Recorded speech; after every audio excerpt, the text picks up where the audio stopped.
Great. First off, I would like to welcome our two new commissioners, Commissioner Kelvin Upson and Commissioner James Cook. Thank you for applying, and thank you for putting your name in the hat and being considered to step in as a county commissioner. Thank you, sir. Thank you. All right. All right. Approval of minutes, May 13th, 2024 for special session. Are there any objections? Here none, they're approved. May 16th, 2024 regular meeting. Are there any objections? Here none, that's approved. May 20th, 2024 special session Board of Canvassers. Are there any objections? If not, they are approved. For accounts payable, May 23rd, 2024, an amount of $432,773.60. If there are no objections, they are approved. For June 6, 2024, an amount of $540,562.10. If there are no objections, that is approved. For manual checks, May 23, 2024, an amount of $205,427.33. If there are no objections, that is approved. For May 31, 2024, an amount of $21,326.88. If there are no objections, that is approved. For June 7, 2024, an amount of $187,315.52. If there are no objections, that is approved. For payroll, May 24th, 2024, an amount of $322,144.77. If there are no objections, that is approved. For requisitions on June 6, 2024, an amount of $57,863.66. If there are no objections, that is approved. Are there any announcements? Here none. All right, we're going to move on to public comment. If you'll have 3 minutes and you come up and state your name, address, you'll have 3 minutes and we'll have a timer over to my left. We'll start off with David Tabb.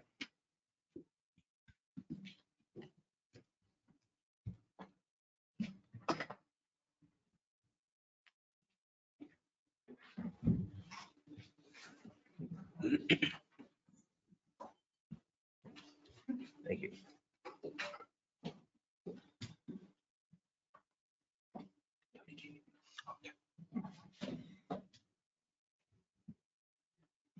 David Tabb, lifelong resident taxpayer, makes following comments. Within the May 30th Jefferson County and Harpers Ferry District Commissioner review or interview, the applicants were told to leave the room. I had filed my application timely and even submitted a written statement that I was present for the interview and was not allowed to participate. I understood that I would not be chosen. So what was the harm to be interviewed instead of the chosen few? Within the interview, Commissioner Mahdi in part suggested he had an issue with the Mountain Party platform. In short, the Mountain Party accepted one of the commissioner's changes in party with open arms. To refresh everyone's memory, Governor Justice was elected a Democrat and a short time later changed to a Republican. Maybe one should review the history of one's party before condemning others. Just a suggestion. The Jefferson and Harpers Ferry District appointments cannot appear today since the minutes are not being approved. You have to approve what was done before it can act. Just a thought. The appeal stops any appointments from occurring. In part, the appeal process had not expired, making the appointments premature to filling any vacancy. Agenda 11, Commissioner Tabb is requesting time for the ARPA fund disbursement in the amount of $30,922.79, but failed to submit any documents where it should be going. With an incomplete agenda request, the commissioners cannot take action. Any further action would take additional agenda requests. Previously, Jackson and Krause asked for agenda time and did not receive. So why is Commissioner Tabb special? Agenda 14, Cochran. Cochran has presented no documents for review, so no action can take place. Just as a reminder, the public has the right to any and all documents that are brought before this commission that one can respond to. And if it's not here, you can't take action. This has been going on way too long. It's really sad. The other issue to everyone sitting here, I have produced millions of dollars for the county and state and federal government. How many millions of dollars have y'all presented? Y'all have a nice day. Strata, do we have anybody online?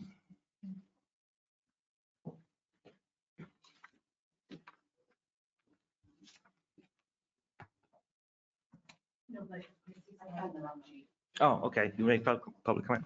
If you can come up and state your name.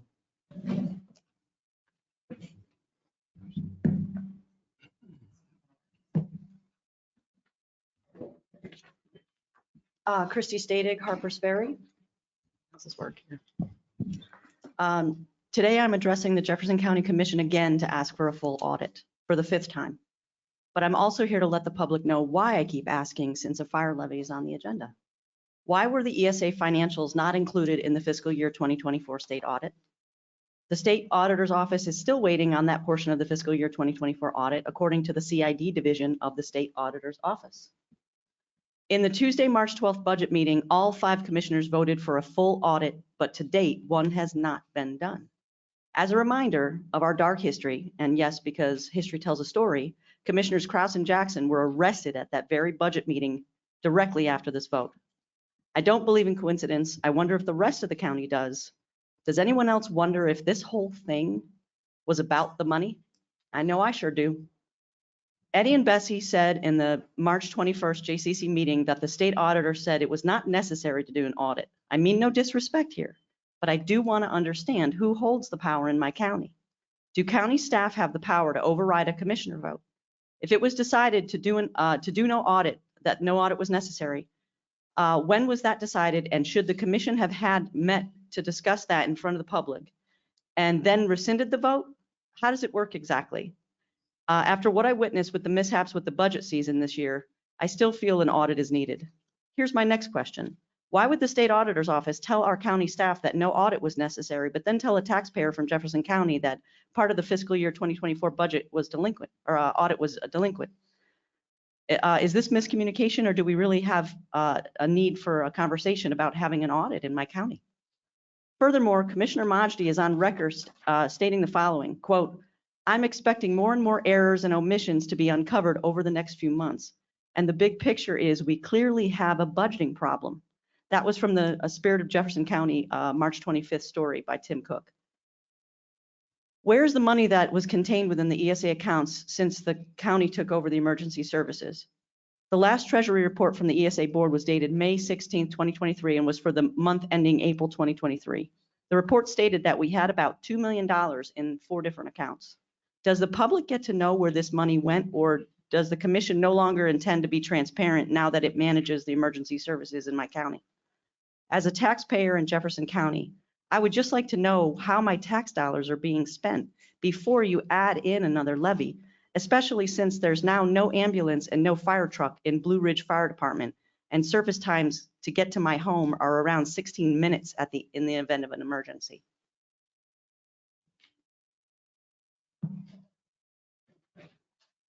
Thank you. Do we have anybody else online?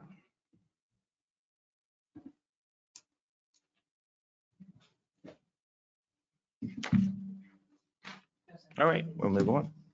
Agenda item number 1, Angie Banks. Good morning. Morning. I'm Angie Banks, the assessor. I have the real estate and personal property certificates that need to be signed by all the commissioners. So I will do that first. Do we need a motion or just need the signatures? Just need signatures, all right. There are 4 blue pages and 3 green pages that need to be signed. I bought pens. Thank you. Do we need the blue? It doesn't matter. Okay. Usually blue or white is fine.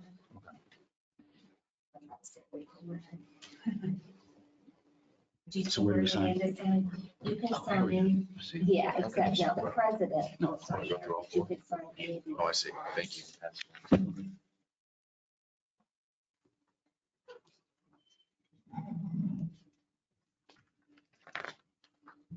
These are basically stating that my books are done and all corrections were made during order review.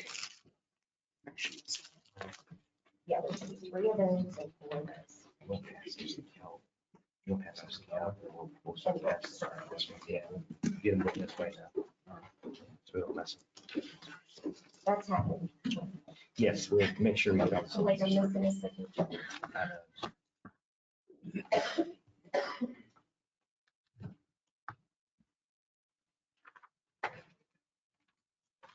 Start.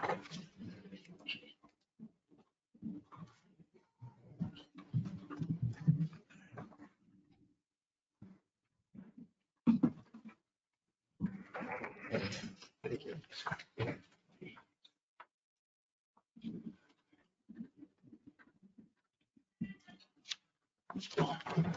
I guess. I think right here. Is that right? Yeah, any of those lines. Right here, just this one? Yeah, that's fine. And then there's one line there.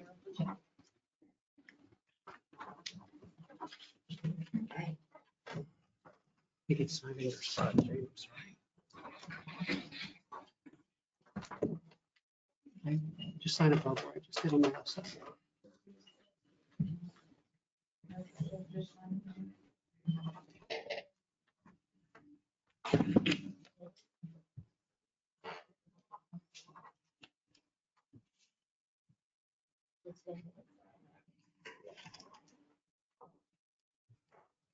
Sorry about that.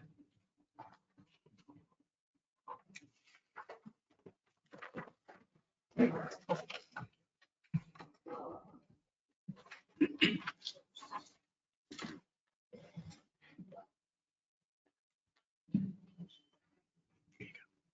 you.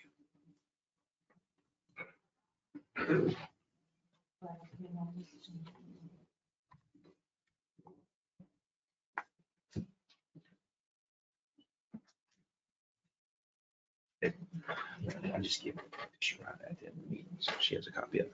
That's for this one.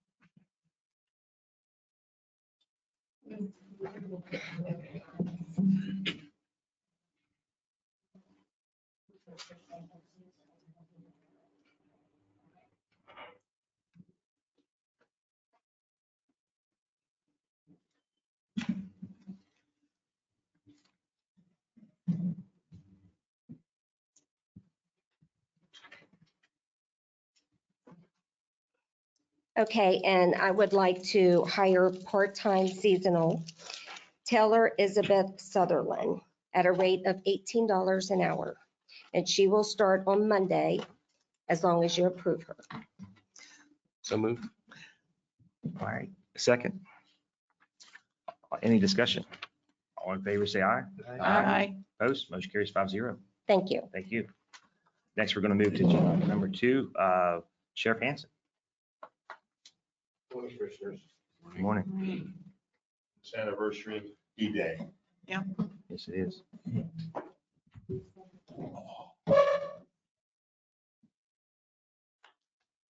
Jefferson County Sheriff's Office identified a candidate to fill one of our 4 vacant positions. Kaylee Gano is a West Virginia certified police officer from Romney and has passed all our pre-employment requirements and eligible for hire. Therefore, I'm requesting approval to hire her effective June 24th, 2024 with an annual pay of $52,500. So moved. Second. I'm going to expand, if you don't mind, on that Okay. motion, because in our motion, we Sure. should lay out the details. Okay, that's fine. Um, That's fine. I'll just If you want to, The motion if you is want to to- read it, that's fine. Yeah, the motion is to approve the hire of Kaylee Gano as a certified deputy beginning June 24th, 2024, starting salary of $52,500. All right, thank you. Any discussion? Let's second it and any discussion? All in favor, say aye. Aye. By opposed, motion carries 5-0. On May 22nd, the Jefferson County Office, Sheriff's, my office learned that West Virginia Legislature has passed a bill increasing the amount allowed to be collected for the service of process. This change was to go in effect May 29, 2024. The bill was passed amended in Bill 59-114. This code begins by stating the county commission shall determine the amount which the sheriff may charge, which charges shall not exceed the following. It goes on to outline the different forms of process with all the amounts increasing from $25 to $30. However, as stated, the sheriff's office was not informed of this amendment. But the courts who were alerted alerted many attorneys that they were working at a different change of charge of service. It's my intent to request the fee increase to be effective July 1. However, because of all the parties have already been informed and are submitting checks at the newer amount, we would like to request the increase be made retroactive to 29 May 2024 so that we accept checks at the right amount. Mr. Sheriff, I had a couple questions about this. You mentioned that you're getting checks already. This, the fee, does it apply to average Joe citizen who needs your It services? applies to everybody. Everybody? If we're serving process for somebody, attorneys or John Q. citizen who walks in and says, I like this served, it applies to everyone. Okay. And do you have a sense of how common that is that, as you put a John Q. citizen comes in? Mostly it's attorneys, mostly it's attorneys. that kind of thing, or the courts, but we don't charge the courts, but mostly it's the attorneys. Right. I wonder if there's a way that we could look at this so we're not raising a fee on. Probably John- not, It's not probably possible. not, because it would be a tough time for my clerks to say, okay, are you a citizen? Are you an attorney? That kind of thing. So Right. Yeah, and how much do you think this is going to impact your budget? $5 a pop at? well, how it often? really is going to affect deputy sheriff's retirement because the increase is going to go to them. Because right now they're not fully funded. It's at 85%.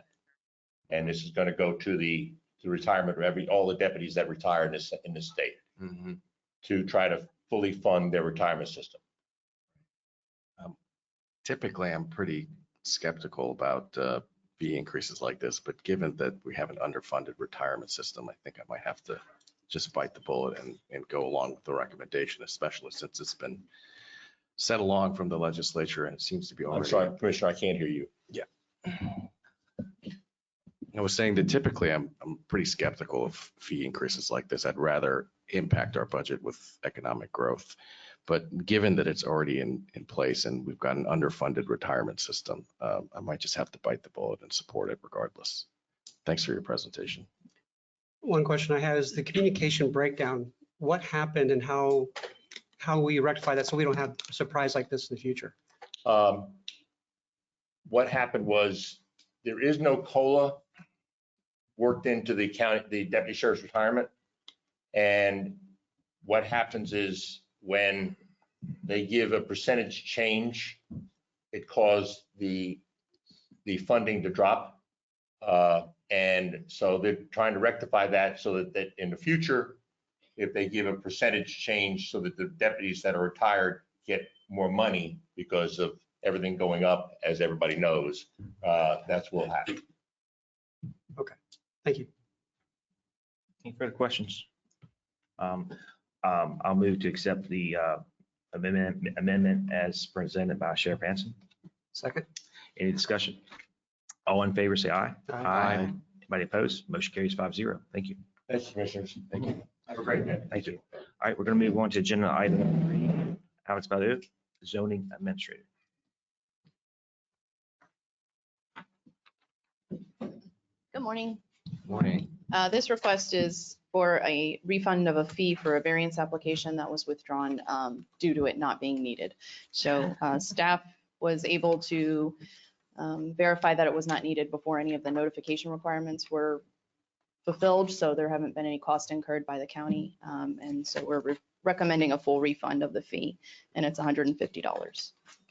I move to adopt the full refund for the $150 application fee for an application that was deemed unnecessary and withdrawn by the applicant. Second. Any discussion? All in favor, say aye. Aye. Opposed, motion carries 5-0. Thank you. That right. was an easy one. Next, we're going to move on to Roger Goodwin, Chief Engineer. Or Becky Burns is sitting there. You don't look like Roger. Becky Burns. We are seeking a complete bond release for McGee Civil Construction out at Burr Business Park for Lot 30. It's for an outdoor storage facility, and they've completed all of the site work as required by the site plan. I'm going to have to recuse myself from this item. I'll ask Vice President, Commissioner Tabb to take over. Okay. And you want to run that by me again? Yes, ma'am. This is for, we're asking for a complete bond release for McGee Civil Construction. It's out at Lot 30 at Burr Business Park. It's for an outdoor storage facility. And they have completed all the site work in accordance, with the site plan itself.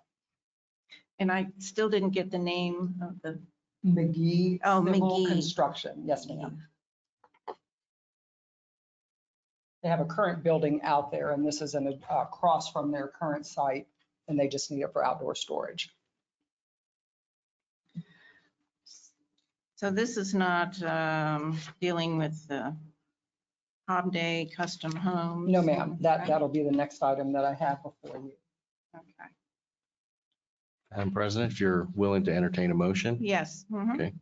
I move to authorize a complete release of the remaining $356,328 from the construction bond for McGee Civil Construction LLC, Burr Business Park, Lot 30. And I'll read this into the record, file 21-13-SP. Second. All right. Any questions or discussion? Well, I think if the staff says the work's done and it's Yeah. ready to be released, it's pretty Makes pro sense. forma, might as well proceed. Makes sense. Yeah. Okay. All those in favor, say aye. Aye. Aye. Opposed? Motion carries. Thank you. And then we need to wait for Commissioner Stolifer. Yeah. Sorry.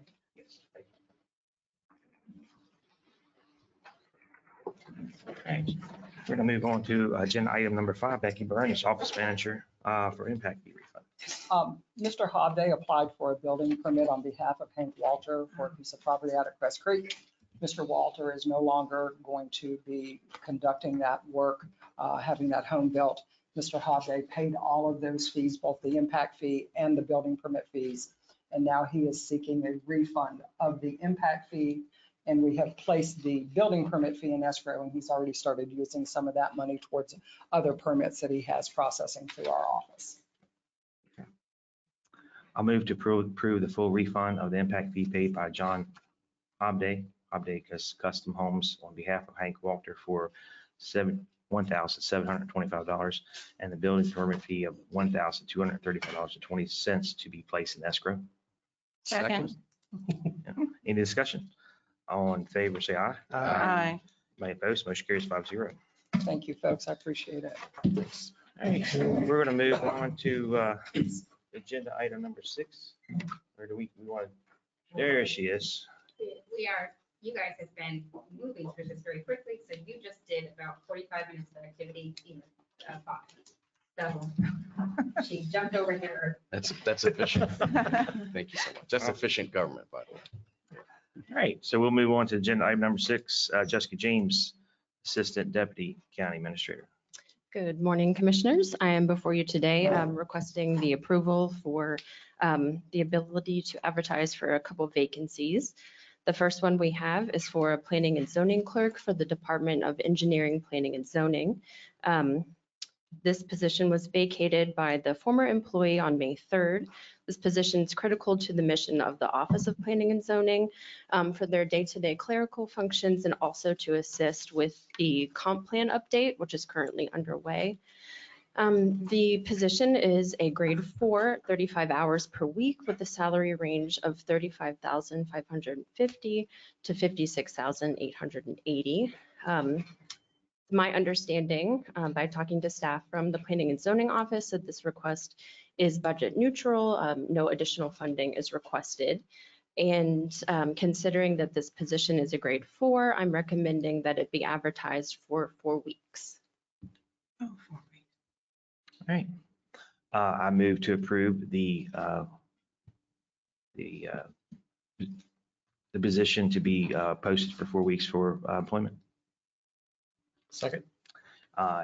Any discussion? Yes, Mhm. I think we might want to amend it to include the salary range. To Yes. be Yes, okay, I had to scroll So- down and see that, okay. Move to ahead. make a friendly amendment to add the salary range of $35,550 to $56,880. Second. Thank you. All right, any further discussion? Yes, on the substance, we've had a few discussions with planning and zoning during budget season about the need for a new clerk. I'm very happy to see that this position will be filled. I think it'll help us clear the applications that are coming into the department. We've also heard that from the community that we would like to see a little bit more speed and efficiency. So I'm happy to see that the commission and the department are responding to citizens' concerns, and I think this is a good idea. And Commissioner, I'll let you know that this is actually a position that was recently vacated. So this is vacated after the planning process, and planning and zoning will continue to be stressed because they are understaffed. We'll want to look at ways of increasing the number of positions in that office to process applications. This is just to fill a new recent vacancy that So this is not the position we talked about in budget. We are actually down. a we position. solicited for advertisement for that one at the last meeting. Right. So this is a vacancy that has come up since then. That makes it all the more urgent. All right. All right, any more discussion? All in favor, say aye. Aye. Opposed, motion carries 5-0. Thank you very much. The next one is for the executive director position for the Jefferson County Development Authority. As you know, at the end of December of 2023, the commission appointed Ms. Benitez as the interim county administrator with the understanding that she would continue her duties as the director of the JCDA while the commission solicited for a full-time county administrator. And then subsequently, at the end of April 2024, Ms. Benitez was hired as the full-time county administrator, thus creating a vacancy at the Development Authority. The JCDA board met on May 21st. The agenda is attached in your packet if you'd like to see, or if you haven't already, to consider the solicitation of the executive director for the board, and provided approval of the solicitation announcement that was also provided in your packet. This executive director position is a grade 8, 40 hours per week with a salary range of $76,361 to $122,178. The salary for the position is within the JCDA's budget and no additional funding is requested. And Ms. Benitez and I spoke. The hiring committee is to be selected for this position at the next JCDA meeting, which I believe is June 18th. Okay. I move to approve the request to advertise the executive director position within the Jefferson County Development Authority to a grade 8 with a salary range of $76,361 to $122,178. Second. Any discussion? I did have one question. County Administrator Benitez, will you have a role in advising the hiring committee? I know you've done a terrific job at JCDA, and I'm just curious.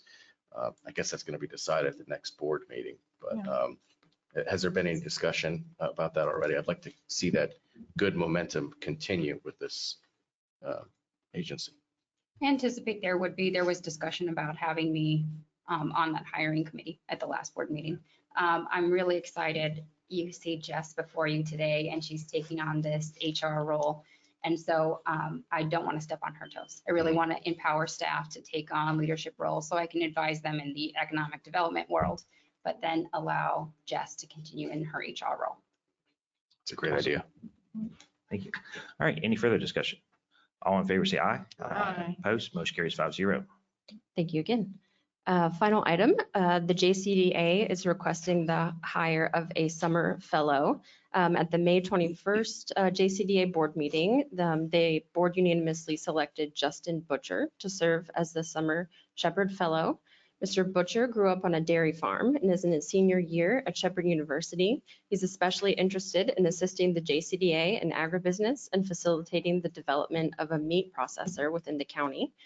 And while there are funds for part-time assistants in FY24, there are no funds for part-time assistants in the JCDA FY25 budget. However, the JCDA will be responsible for reimbursing the county on the first of every month. All right, I move to approve the hire, Mr. Justin Butcher, as a part-time summer fellow for the Jefferson County Development Authority, effective June 6, 2024 through August 23rd, 2024 at $17 per hour, with the JCDA responsible for reimbursing the county for funds allocated for this purpose in FY25. Second, any discussion? All in favor, say aye. Aye. Opposed, motion carries 5-0. So I just wanted to say one thing, that this was such a successful position in the spring, which was the inaugural time that we hired a fellow. That fellow is applying to law school. She's being considered for a number of positions throughout the county and the region because of the experience she gained in economic development. And we actually have Justin Butcher in the room in the back here. So Justin, if you'll raise your hand there. So he is very excited to start and we're excited to have him. Congratulations. Thank you, Justin. All right, is that it? Okay. All right. I just have a PDF for you to sign. Oh, sure.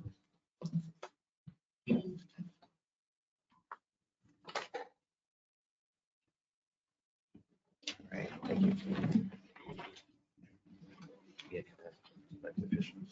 Top one. Commission group. The top, middle one. Okay. Sign spot one time. All right, thank you. All right, we're running actually an hour ahead of schedule. Let's do a photo with Mr. Butcher. Yeah, let's do that. Yeah. Mr. Butcher, why don't you come on up? and Could you stand come on up, Justin? Let's take a photo. Congratulations. That's great. Want to do it over here?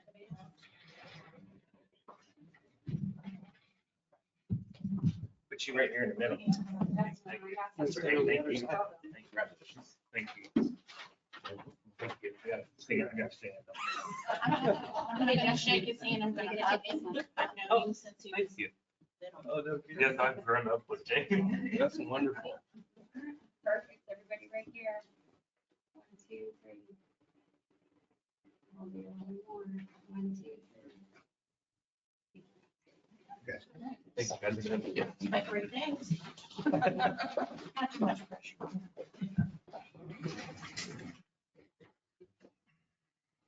All right. As you all see on the agenda, we have a public hearing at 11 o'clock. We advertise that just at 11 o'clock, so we cannot start that prior to 11 a.m.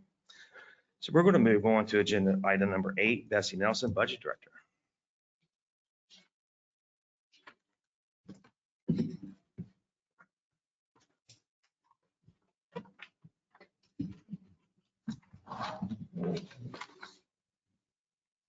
Good morning, Commissioners. I can address 2 of the issues. I'm waiting for Charlie. We were planning on addressing the OPEBs after the public hearing, so she's en route. But we can go ahead and take care of the budget revisions. We have 6 budget revisions that are internal, and then we have 2 state budget revisions, and they are in your packet. And that has pretty much wrapped up the FY24 cleanup. It has been a challenge, exciting, but it's been a challenge. So I feel very confident what we have. Everything matches up with the state, with what we have in our system. And we're diligently working forward to the FY25 budget. Awesome. Does anybody have any questions? Yes. Sure, go ahead. So when we were in our budget deliberations, we were talking about how we thought there might have been some money missing from the rainy day fund, because last year we weren't able to track things correctly. Could you comment on that and explain where we are and if we had any through your budget revisions, if you're able to catch any errors or. There were a lot of errors, as you Could you- have seen through the numerous state budget revisions. The money's never been missing. So let me just clarify that. It's never been missing. The state had one thing, our books had something else, the financial system that we currently use. They now match. And there was $1.9 million. I won't say located because it was never missing, but it was reported twice. We don't report our capital outlay funding through our general funding. And that was erroneously reported to the state, as well as we have a separate capital outlay fund. So that was reported twice, once with our capital outlay fund and once with the general fund. So by Jesse, correcting. can you talk about how much that is? That number that was reported both within our general fund and outside of our general fund? The So we can talk about 1.9? numbers. There was $1.9 million in capital outlay that was reported to the state under our general funding. And we took that out through one of our budget revisions. So we now have almost $2 million to add to our contingency fund. We also are anticipating preliminary, again, FY24 has not 1,000% been completed, as we have another month to go. And we'll continue to have a few invoices to post in the month of July for FY24. But we are anticipating putting over, and I'm going by memory because I don't have it written in front of me, but the $4 million into the capital outlay, the $2 million into the the $6 million into the financial stability fund, and the $2 million going into contingency. So I think we're in pretty good shape. I'm relieved to hear that. We had some. So are we. I'm relieved to hear that. I think it's a really good day. I do think it would help. There are a lot of questions about what happened this budget season. I do think it would help to have a nice little summary. I will admit, I was not able to follow the documents that you provided. I might need some more training. Okay. Or perhaps some better classes. It's fine print. There's a lot of pages.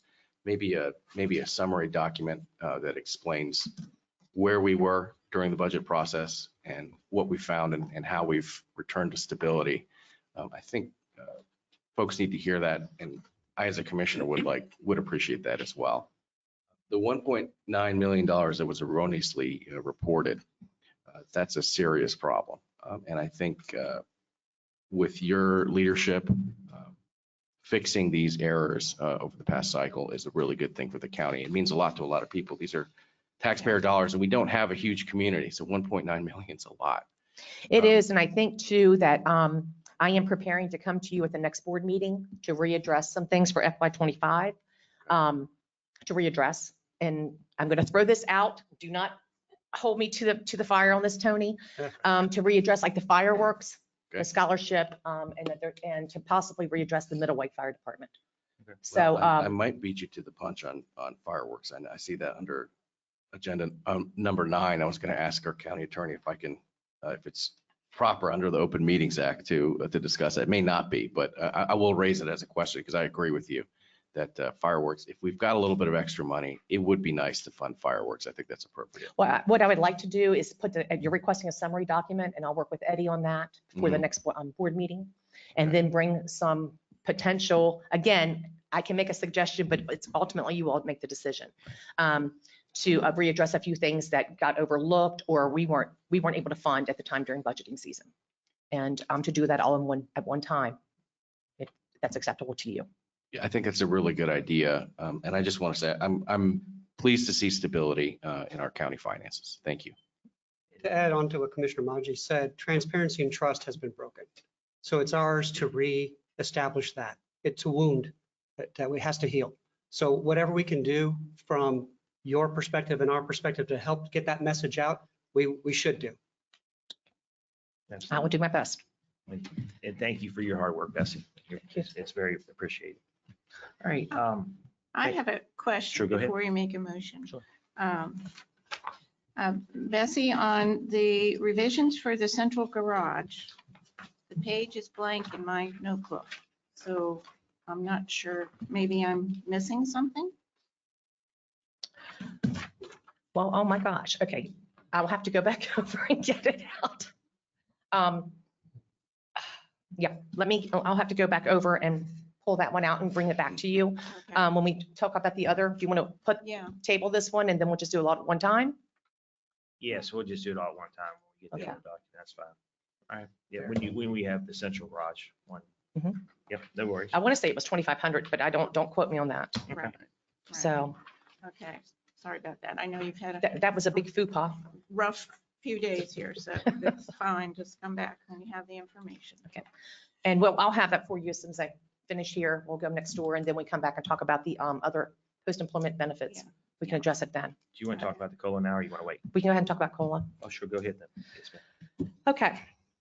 In your packet, at the request of the commission, you have asked me to provide a 1 through 5% COLA increase and what that would cost to the county.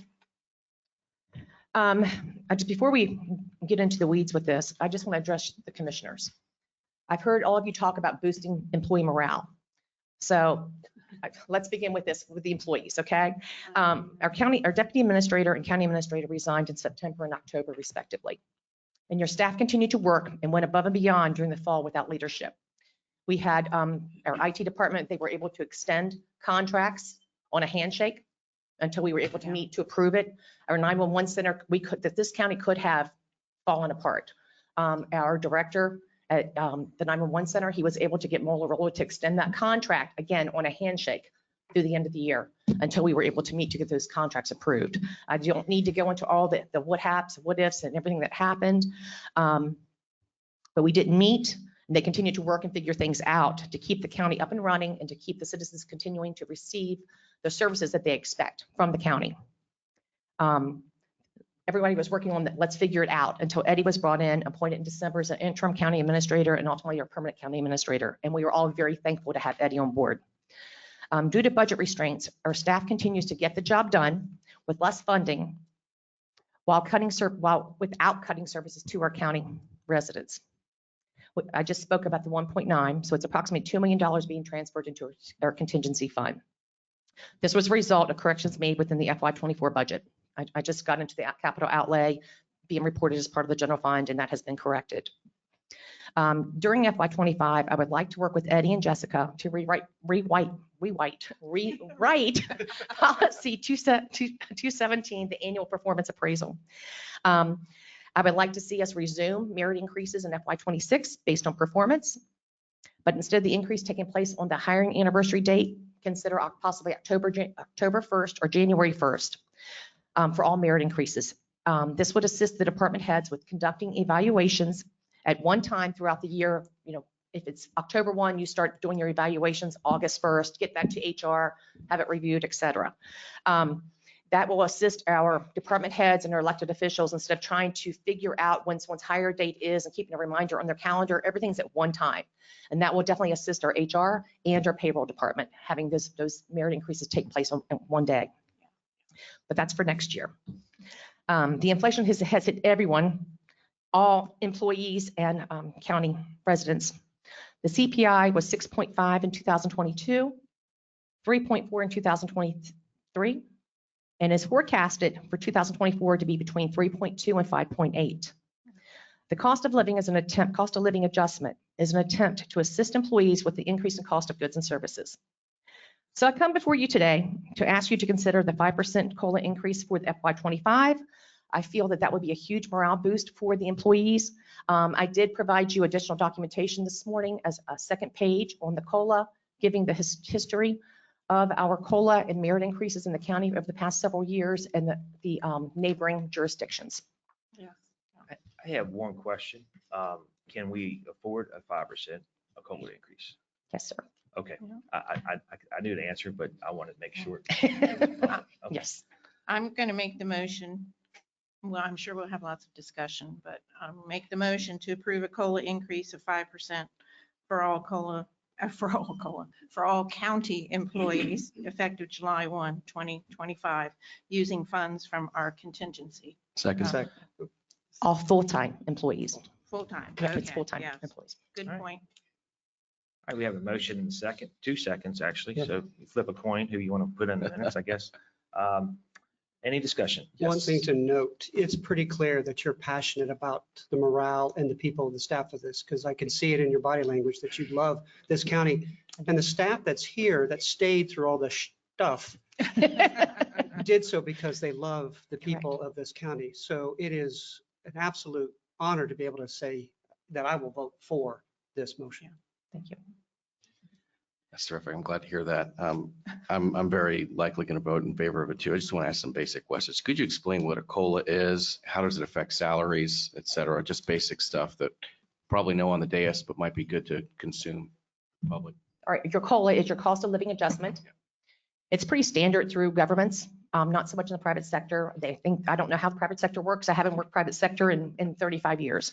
So it's a way to allow employees to have an increase to help them basically sustain along with inflation. As the cost of milk and bread increases and electric bills and taxes and things like that on your common utilities, they increase. It's a way for the employees to sustain and maintain their current lifestyle. Thank you. Yes. And I'm glad you brought that up. It's not just about the county. You brought this up with your opening remarks as well. It's not just about the county. It's about something that's going on all over the country, which is inflation, and it's crushing families all across America. It's a serious problem. When we wrapped up budget deliberations, I will say it was extremely painful for me to not be able to vote for a COLA to help county employees who are suffering under a countrywide malaise for various reasons I don't need to get into right now. But I'm supportive of a COLA because we have a major problem with inflation in this country, and it ought to be addressed. I'm very grateful for your hard work to clean up our budget so that we have $1.2 million in our contingency fund.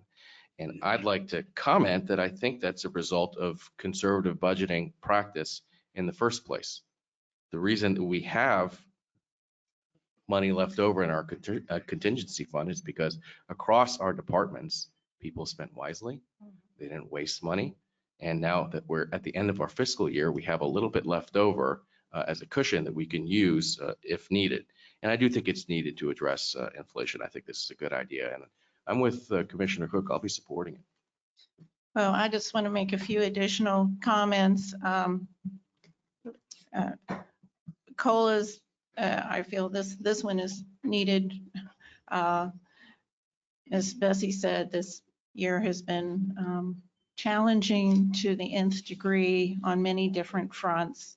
And especially for our longtime employees who have hung in there, maintained their professionalism, it means a lot. And for the individuals that really stepped up to the plate and made it work, even when it wasn't always working underneath all the levels that we needed.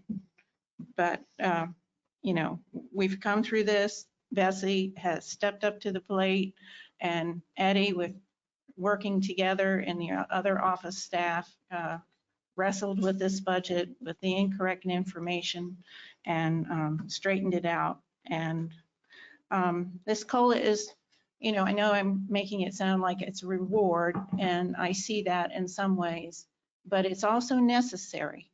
Because when I was first on the commission, we didn't do COLAs or merits, and we got so far behind. Of course, it's very hard even now, being competitive, to attract well-educated people that are committed to their jobs. And, we have to have competitive wages to attract good employees. And that's the other reason I'm supporting this. I was very surprised Berkeley County did 5% too. So that's our competition as well as Virginia. Yeah, I too do want to thank you for your hard work during this challenging time, and based on your expertise thus far, the fact that despite all the challenges, we're able to get to a point now where you can actually say that you do not anticipate utilizing the contingency funds in FY25. The fact that we're not going to touch that, I think that speaks volumes to what you guys have done thus far. So I appreciate that. So two quick things. There's concern with staff. They heard July 1, 2025. So I want to make sure that we're looking at July 1, 2024 as the effective date. Just to I'm clarify sorry. Yes. the motion, just to make sure. Yeah, you're right. I was just reading what was printed here, and that is not correct. Okay. My apologies. That's my fault again. So thank you for clarifying that. And It's then just one digit. I mean, yeah, I would have the Blinch stop waiting for me when I walk Right, outside. right. And what I want to say is, over the last year, we've had a turnover rate of about 30%. Yeah. And what I will tell you is people are consistently leaving their jobs, not because they don't love their jobs and not even for pay, sometimes for pay. Yeah.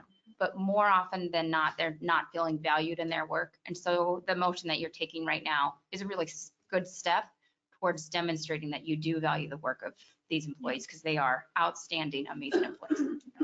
Mr. Chair, I think it's time to call the question. Yeah, and we need to amend the motion, haven't been. Oh, okay. I will amend my motion to make the 5% COLA for all full-time county employees effective July 1, 2024. It's- So moved. All right, and I just want to have a quick statement here. I want to thank our county employees. I know there was a lot of chaos for a few months, and while this commission, this board didn't set a good example showing up for work, the employees did show up and worked every day, and I thank you for that. And the chaos is behind us, and thank you for willing to work for Jefferson County. I know you all work hard, and it's very appreciated. Thank you. All in favor of the motion, signify by saying aye. Aye. Opposed, motion carries 5-0. Thank you. All right, we will move on to, we'll wait, we'll come back. And Jennifer's here. So we're going to move on to agenda item number 9, Jennifer Myers. We're running slightly ahead of schedule. Maybe an hour. I noticed. Sure, come on up. Yes, sir. And then while you're here, you just stay right there and we'll just jump back to you. That's okay. Sure. You want to do that? Yes, ma'am. Good morning. Morning. Thank you guys for taking the time to allow me to come in today. I just wanted to talk about the fireworks for a second. In the past, well, as everyone knows, and thank you for the commission for supporting the fireworks event for this year. That will be held on June 29th.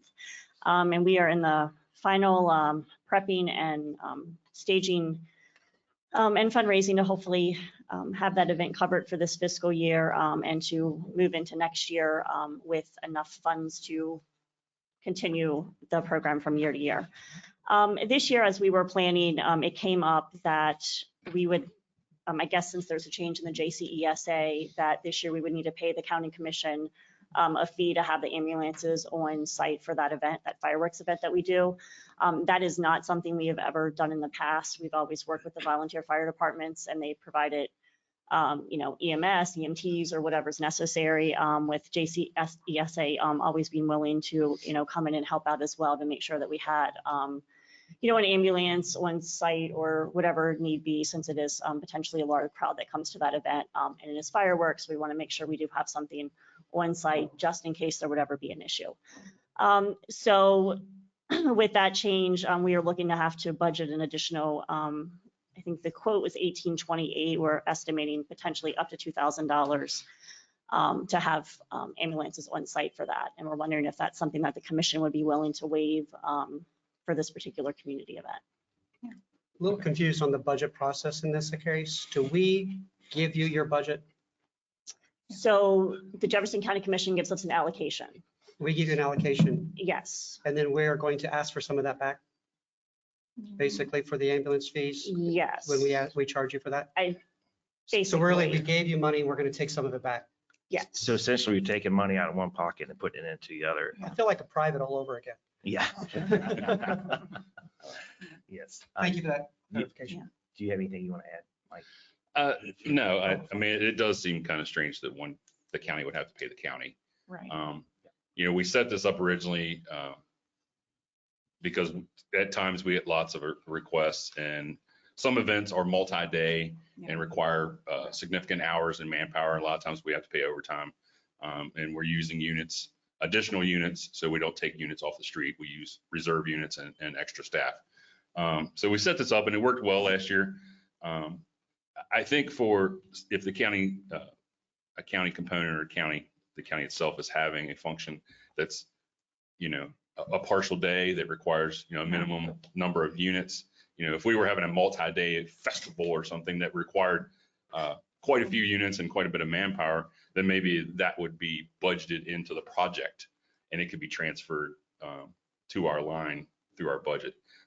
But yeah, it just seems kind of odd to me for a small event like this that the county's going to pay the county. So I have one more question, and in the recommended motion it was to approve the waiving the fee for 2024. Would it be possible we could waive the fee for the fireworks period, so you don't have to come back here every year and ask this question? What do y'all think? If it's a one day, one evening event, that works for me. I think at some point, we probably really need a policy that covers the Right. entire thing for the county, and for all departments when they create an event that may need staffing or whatever, so. It's a good idea. We have a stack of them. Not to add that to the long list, but, you know. We'll add one more. Yeah. All right. I think Mr. Sines' suggestion is a good Yeah. one, since it's only on the agenda for doing it for 2024. I would just recommend going forward with just that. Just 2024. Okay. Yeah. All right. Before we move on, I did have a question. I think I'm hearing support for this. I certainly support it. I wonder if it would be proper if we could reconsider funding for the entire fireworks. I understand in our last agenda item, we found a contingency fund with $1.9 million. During budget deliberations, we decided to not fund $20,000 worth of fireworks. I don't know if it's appropriate right now. I would like to ask for some advice on that, but would that be a violation of the Open Meetings Act if we were to expand the motion to talk about full funding for fireworks? Yeah, well, that's not really on the agenda, so I probably wouldn't touch it right now. Okay. Maybe you could consider allocation, at your next meeting or something. But I When think Bessie- fireworks is funded Was it funded? through the coal severance fund. So that's for Not this in- fiscal year. Yeah, for this fiscal year, next fiscal year, it was not funded. Okay. So, Okay. and it's a bit confusing, I think, especially for the public, because the funding for it is this fiscal year, but July 4th is in the next fiscal year. Yeah. So just so that we're clear on what has been funded and hasn't been funded, the funding for the fireworks that is happening in about a month is funded. Aha. It was Yes. funded under coal severance. So what we weren't able to fund under the budget process, and we're looking to have a waive the fee for this next month. Mhm. What we will need to readdress in the future is covering the fireworks for the same time next year Okay. and for an ambulance reimbursement fee. Right. So just to clarify, you're saying the event is in FY '25. And so therefore the fees would be applied or would be accounted for in 2025. So is it correct to say that we're waiving it for the 2024? So the fireworks event is held the Saturday before the 4th. So this year will be June 29th. Oh, Yeah. Yeah, so it's Never always the Saturday before. So it Okay. depends on when that falls. Sometimes it's July 1st, Okay. sometimes it's June 29th. I thought, for some reason, I misheard you. I thought you said it happened after the fiscal year. My bad. All right. It's a bit confusing. It is confusing because our FY starts July 1st. Yeah. And you're doing the fireworks on FY '24. Yeah, FY '25. Okay. yes. Yes, it is because of the date. You're close. All right. Right. Believe you me, it is confusing. All right, I'll move that the Jefferson County Commission approves waiving the fees to provide ambulance services at the 2024 fireworks event to be held at St. Michael's Park. Second. Any discussion? All in favor, say aye. Aye. Anybody opposed? Motion carries 5-0. Thank you guys very much. So Mike, since you're already in the hot seat, why don't you just stay there and we'll jump over to your agenda item number 12. Mike, this is Mike Stein, Director of Emergency Services. Good morning. I've met Mr. Upson. I've not met Dr. Cook. Welcome aboard. Thank Lots of moving gears with the Emergency Services Agency as we've transitioned last year. Lots of projects as we still continue to move forward, onboarding to the county system. Policy adjustments to streamline with the county. So the last commission meeting, we approved a revision of our pay policy, our pay table. We held on to a portion of that old policy for 90 days. Our prior practice of hiring employees, they came on at base salary regardless of their experience. So we had a section in here where at the end of their 6 months, they could apply for their prior experience credit to get additional years of service and additional pay grades to reflect their actual experience that they brought on aboard. So we still have that for the next 90 days. As we hire new employees that fall under the new policy, that they will come in with their experience. So it will be a staggered salary. So We have 5 employees currently. 3 of them were hires back in January that are applying for their experience credit. I have 5 total this time. I may have a few more before this policy expires, and then this will go away. So everyone from this point forward will get the proper starting salary. So the first employee, Stacy Lentz, she's a firefighter paramedic 1. She had 6 years of prior career experience, so she'll get a 3-step increase. I'm not sure. I provided a motion. I don't know if you need me to read everything for each one of them. Her starting rate, the base salary for a paramedic now is $25 an hour. So with this increase, her new rate would be $26.44 per hour. That'll be effective June 2nd, and it falls within the requirements of the policy 1060. She'll also, she's close to reaching her end of her probation. She'll get a promotion to firefighter 2. Everyone starts at the base firefighter 1. At the end of their 6 months, they once they've completed their orientation, their probation, they move to firefighter 2 at whatever certification level they have, EMT, AEMT, paramedic. So at that point, she will increase to $27.11 per hour on the corresponding date. So just looking for approval for both of those for Ms. Lentz. I'll move to approve the motion as stated by the director sign And I'll just say it's for Stacy Lentz. for Stacy Lentz. Yes. Is there a second? And that's a second that. I'm sorry. Second. Second. Any discussion? All in favor, say aye. Aye. Any opposed? Motion carries 5-0. All right, second is Mr. James West. I'd like to approve the request for James West. He is a firefighter AEMT 1, currently at a rate of $21.28 per hour. He will get a 4-step increase for 8 years of prior work experience in accordance with AP 1192.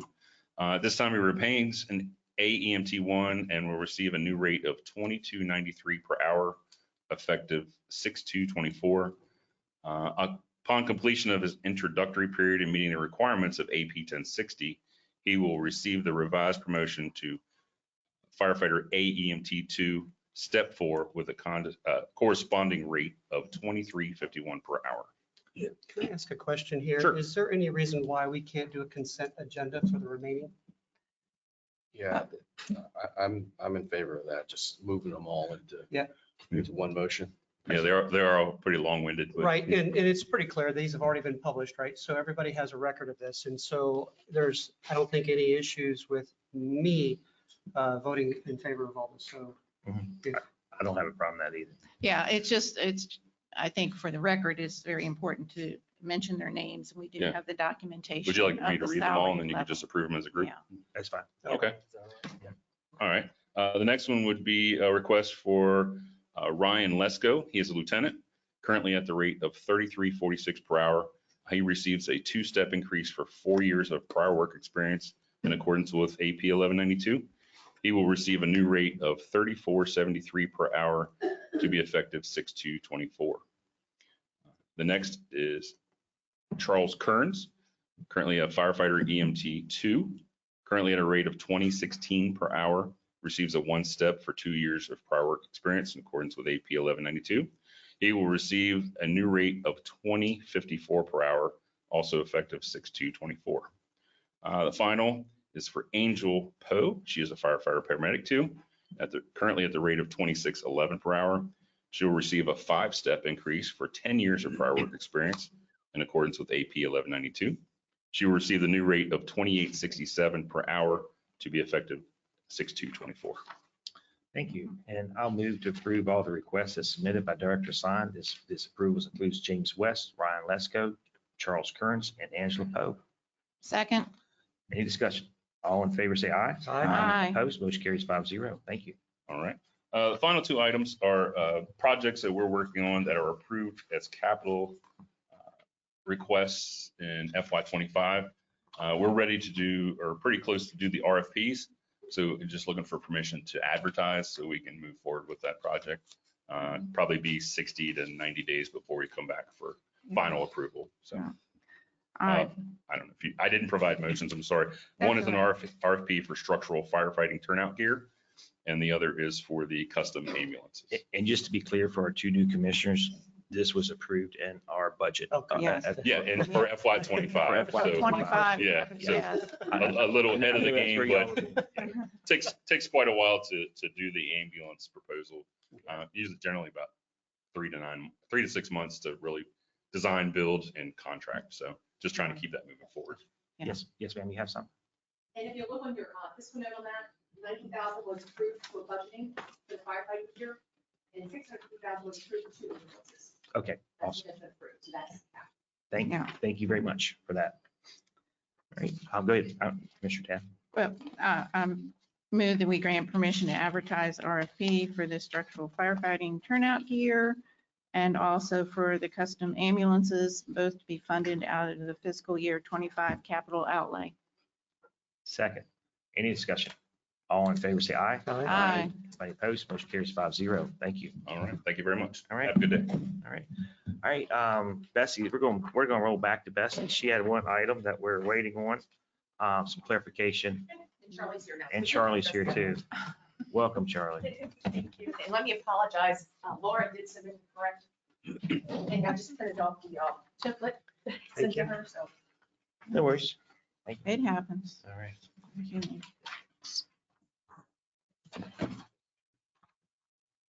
And that's a budget neutral, it's internal. Right.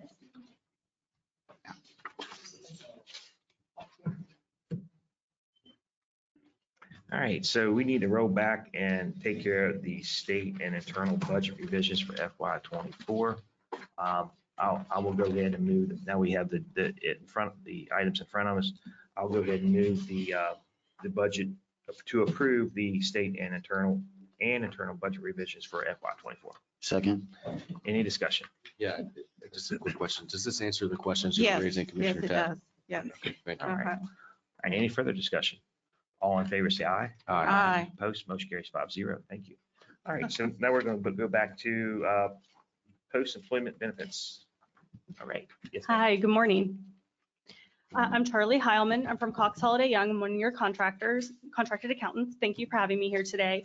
I'm here to discuss the commission's financial reporting method for other post-employment benefits other than pensions. So this would be the retiree health benefit trust, and it provides health benefits to retirees. The request is for the commission to decide either to keep utilizing the current method or to update to another allowed method that is more cost effective and was verbally recommended by your auditor. The commission is required to report on the government-wide financial statements, any assets and liabilities related to other post-employment benefits under Government Accounting Standards Board Statement number 75. I'm going to call that GASB 75 going forward. This information is obtained through actuarial evaluation studies. One way to get this information is through the state of West Virginia. The commission can get this information from state of West Virginia, their state schedules that are audited. These schedules specifically break out Jefferson County's share of the fund. So it's the schedule is for the entire fund, and it breaks out each, everybody, including Jefferson County Commission. Your portion is less than 0.1%.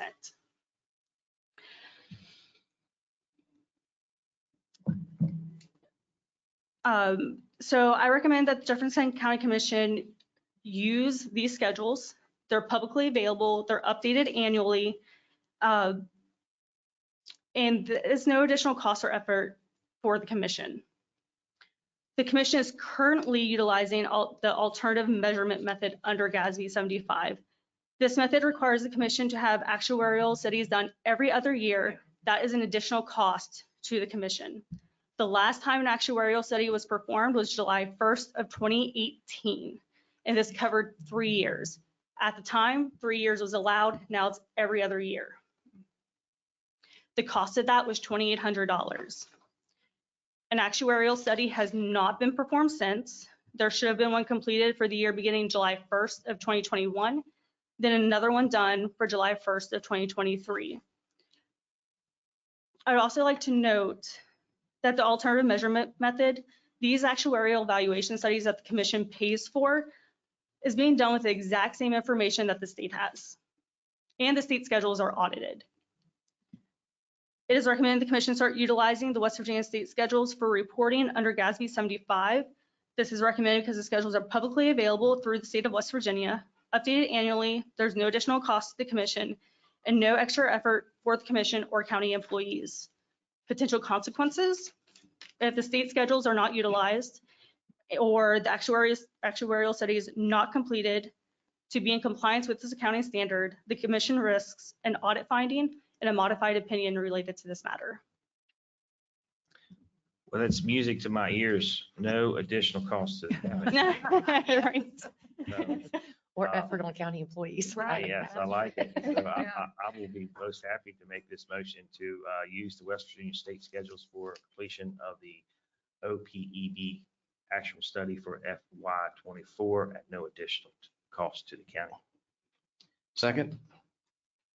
Any Just a discussion? quick question. Sure, go ahead. So we're talking about studies of rates and actuarial rates and whatnot. We're not talking about actual benefits to retired employees. This is not going to affect people's benefits. It does not affect people's benefits. Okay, thank It's you. just how you report it on your financial statements. Thank you.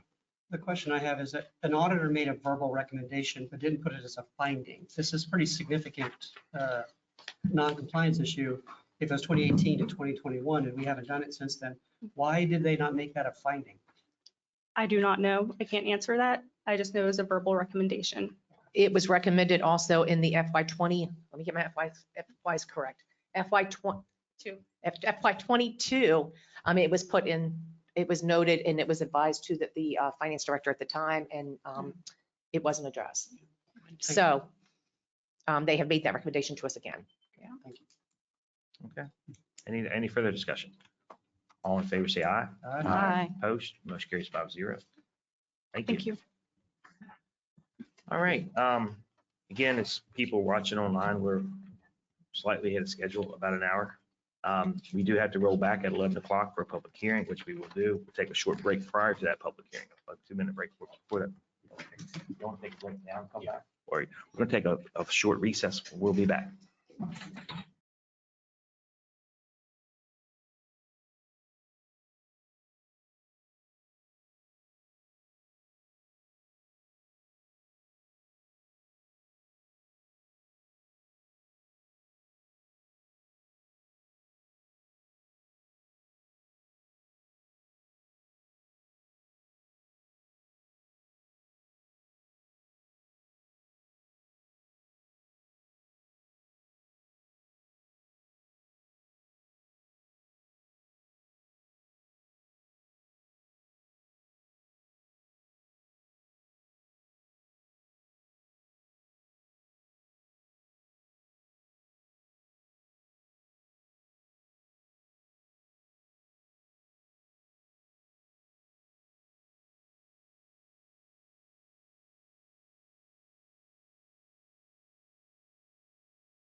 Yes, ma'am. All right.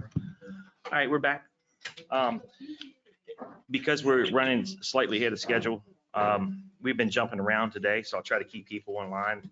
That's kind of up to date where we're at. We're going to jump back. Where did Eddie go to?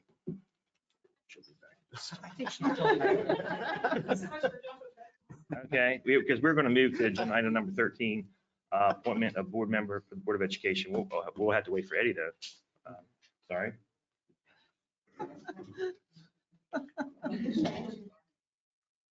And then once we get done this agenda item, we'll move back to, at 11 o'clock, we'll move back to the public hearing because we cannot start that public hearing until 11 o'clock.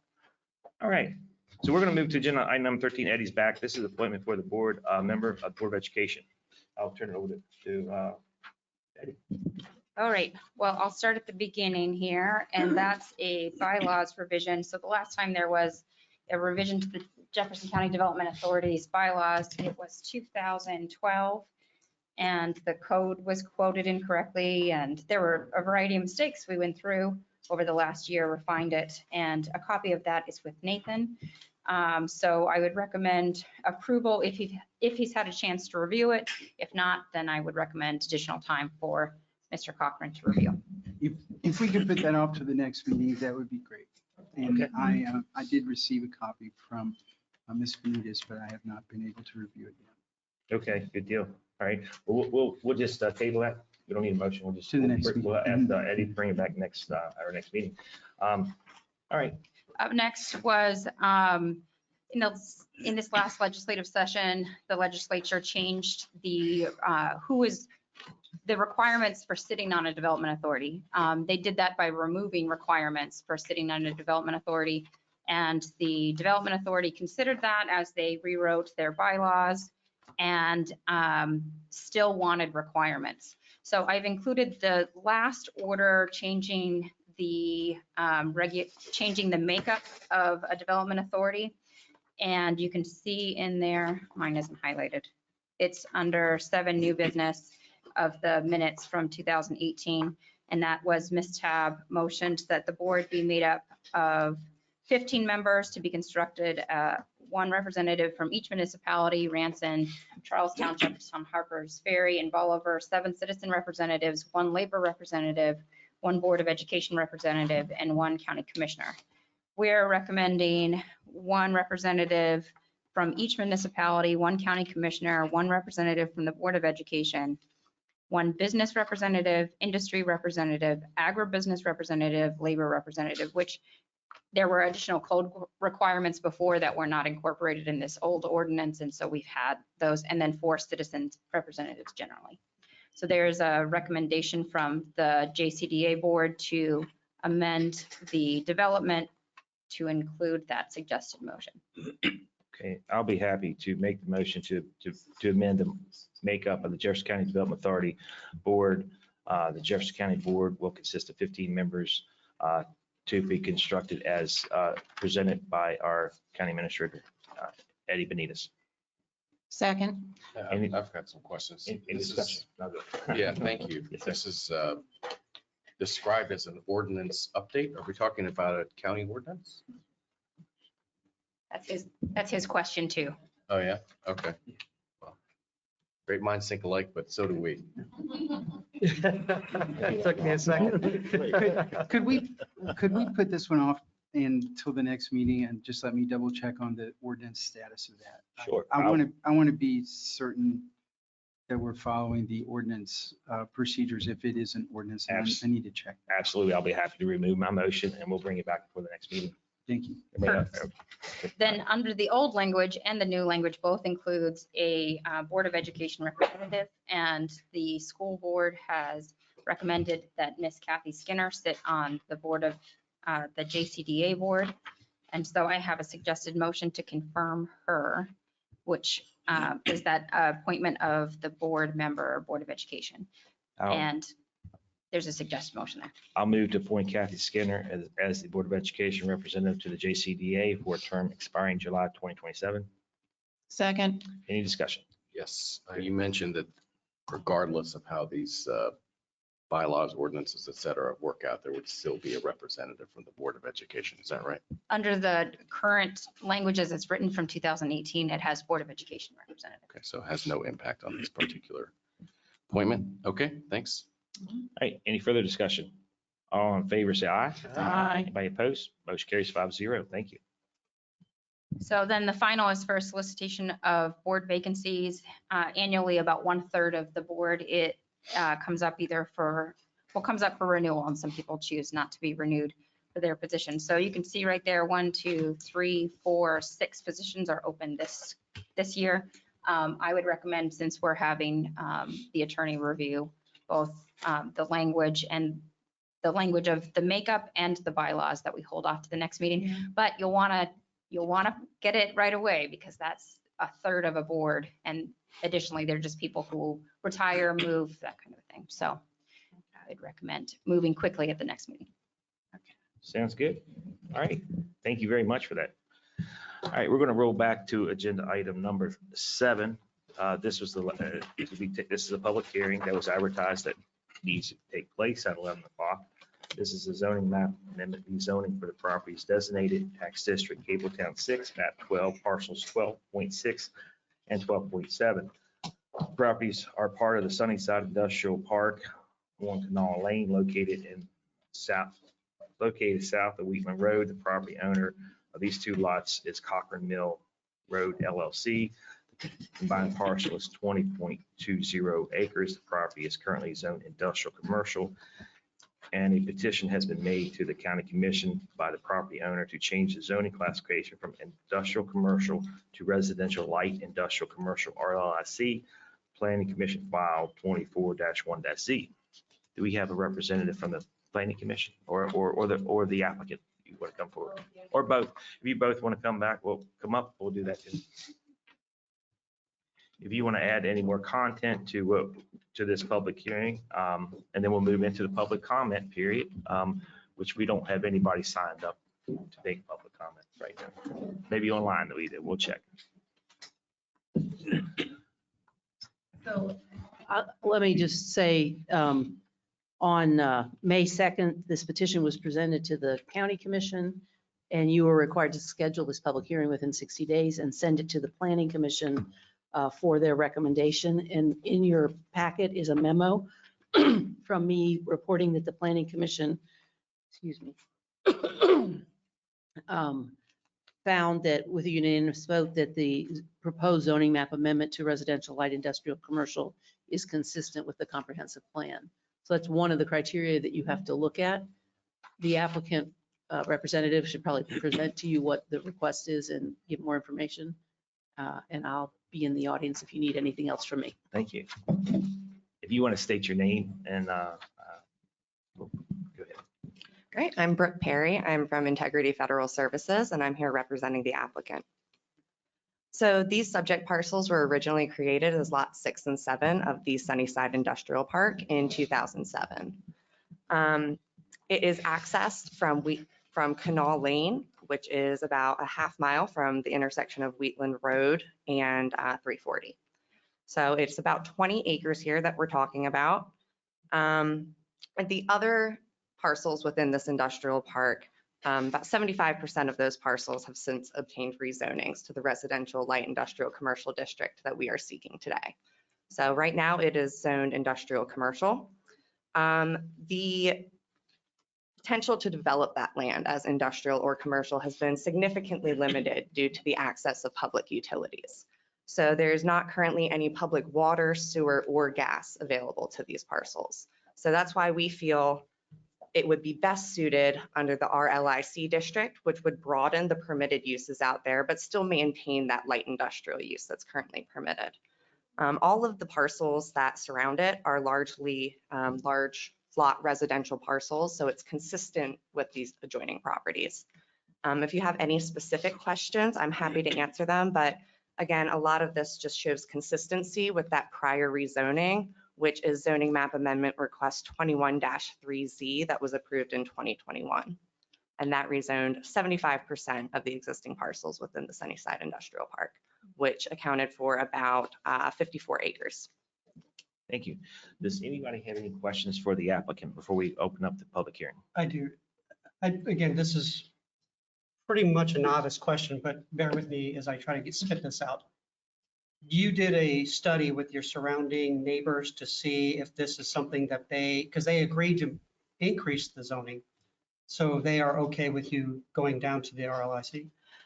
This has been notified for public notice. As you can see, nobody has come out here today to speak against it or for it. So I can't speak to their particular concerns on it, but nobody is here today. And we have not reached out directly, but it has been available for public notice. That's fair. The other part is when you say it can expand your opportunities to do other things, to what? What other things can be?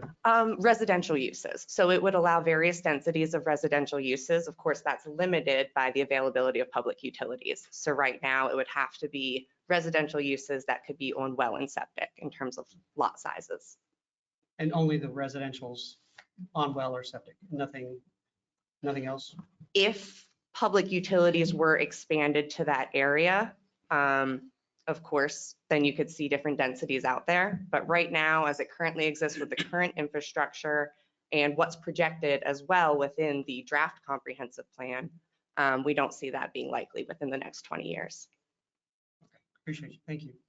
And you want to come up, Ms. Brockman, you want to explain to, obviously, as you are aware, we have two new commissioners. Can you explain the process which we go through for a rezoning a little bit? Yeah, so I'm sorry, I probably should have thought that. No worries. Welcome you aboard and get more information. And Ms. Brockman is our chief planner. Thank you. So the zoning went into effect in Jefferson County in 1988. And to the best of my knowledge, this Sunnyside industrial development has been zoned industrial commercial since that time. If not then, shortly thereafter. And the road infrastructure has been put in, a subdivision plat was approved. There's a number of lots that could be developed, and there has been no development in that area at all. And currently, under the commercial industrial zoning, if the health department would approve a well or septic or a package treatment plan or something for what you want to do, you can do the industrial and the commercial on that, on those lots that exist now. As Brooke said, 75% of the lots came in a couple years ago and asked to be rezoned to residential, light industrial, commercial. They've done a concept plan before the Planning Commission, but they haven't really moved forward with ideas. They were going to further divide them into smaller lots to make residential, or possibly like a live work kind of thing, a commercial enterprise with residential with it. So the criteria that the county commission has to use is, one of the criteria is whether it's consistent with the comprehensive plan. The comprehensive plan that's currently in effect recommended not using residential, light industrial, commercial anymore into the future, and created some new zoning categories. However, the recommendation on the land use map was industrial commercial for this land. So it seemed reasonable to residential, light industrial, commercial, included the residential, added residential to uses that were already recommended for that area. Forgive me for interrupting. I just want to clarify what you just said. So it deemed the comprehensive plan to not increase more residential commercial, but yet this is in line with the comprehensive plan to put it back to residential commercial.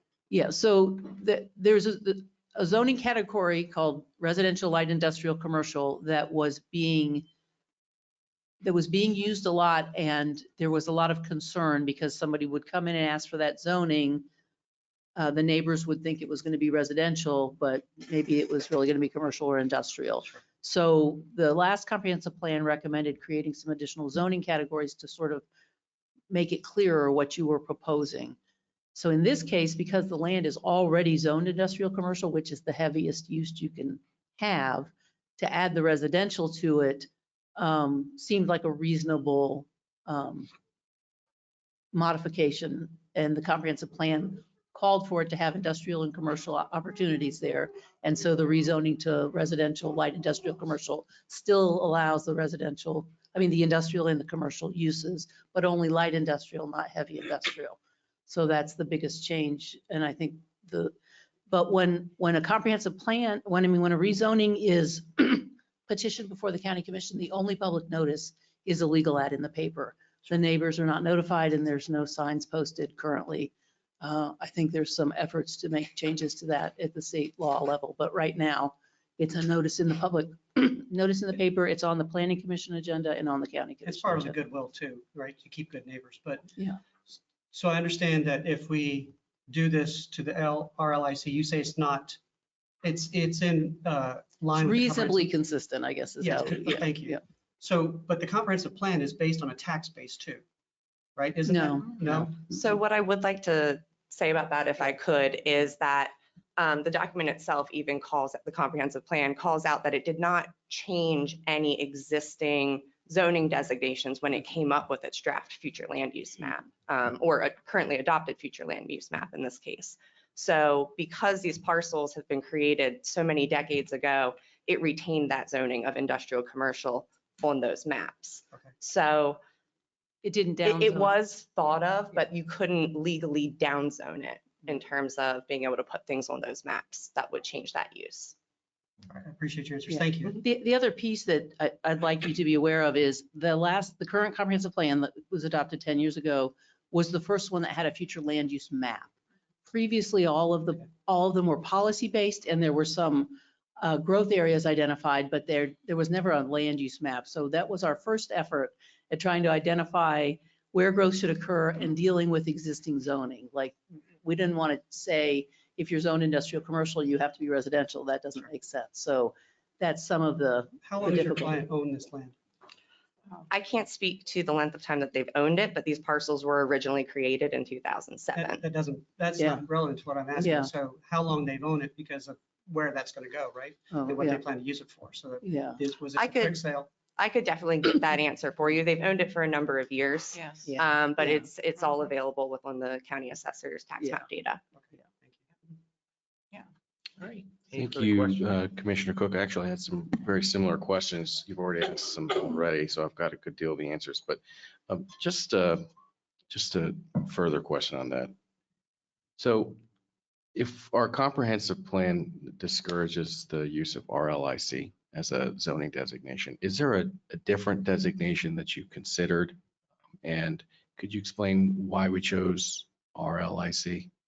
So the petition is made by the property owner. Mhm. All the rezonings in West Virginia, at least in Jefferson County, are property owner initiated rezonings. Ah, So they choose okay. what they would like to see happen there. And then the planning commission and county commission evaluate whether they think that's consistent with the plan and whether it's a reasonable use. Mhm. But I might be able to expand on that a Sure. little bit. All right. The comprehensive plan called for additional zoning districts to be created, which has yet to be done. So this is what we find is still the most applicable district for the uses out here. Thank you. And the staff agrees with that. Mhm. Would it be fair to say that that because this is a kind of like a down zoning, we're not allowing for heavier use on the land, and therefore it's appropriate given the designations that are available to us? I think that's reasonable. Yeah. Okay, thank you. All right. Any further questions? All right. Hearing none, we're going to move to the public hearing. Y'all can probably just sit there in case we have any more questions. We do not have anyone signed up in the room to make public comment. Do we have anybody online, Sharada? Nope. All right. If there are no objections, I'm going to close the public hearing. And I'll move a motion to accept this zoning map amendment as presented by the applicant and find that it is consistent with the comprehensive plan. Second? Any discussion? All in favor, say aye. Aye. Opposed? Motion carries 5-0. Thank you. Thank you. All right, we're going to move on to agenda item number 10. Luke, County Planner. This is our quarterly status update for the 2045 comprehensive plan. So we're taking care of all of our planning and zoning stuff here at one. Keeping it batch. focused like that, yes. All right. So to the new commissioners, we've been doing this status update since I believe February 2023. This is essentially our work to inform you and keep you in the know of what Planning Commission has been doing to prepare the comprehensive plan update. To the commissioners who have been here since then, thank you for bearing with me as we go through this again. So what I've done in these previous reports essentially is that it's a summary, the public input opportunities that have been going on, as well as the status that we've been going through. But because we have you all here, I also just want to bring you up to date as to the process that we still have to go through moving forward, because the essentially the rest of the year is going to have a series of both public hearings as well as workshops and then review sessions. I want to take a second to go through those. And of course, the summary comes down to the comprehensive plan is a look for a vision of the county over the next 20 years. And it's updated by state code every 10 years.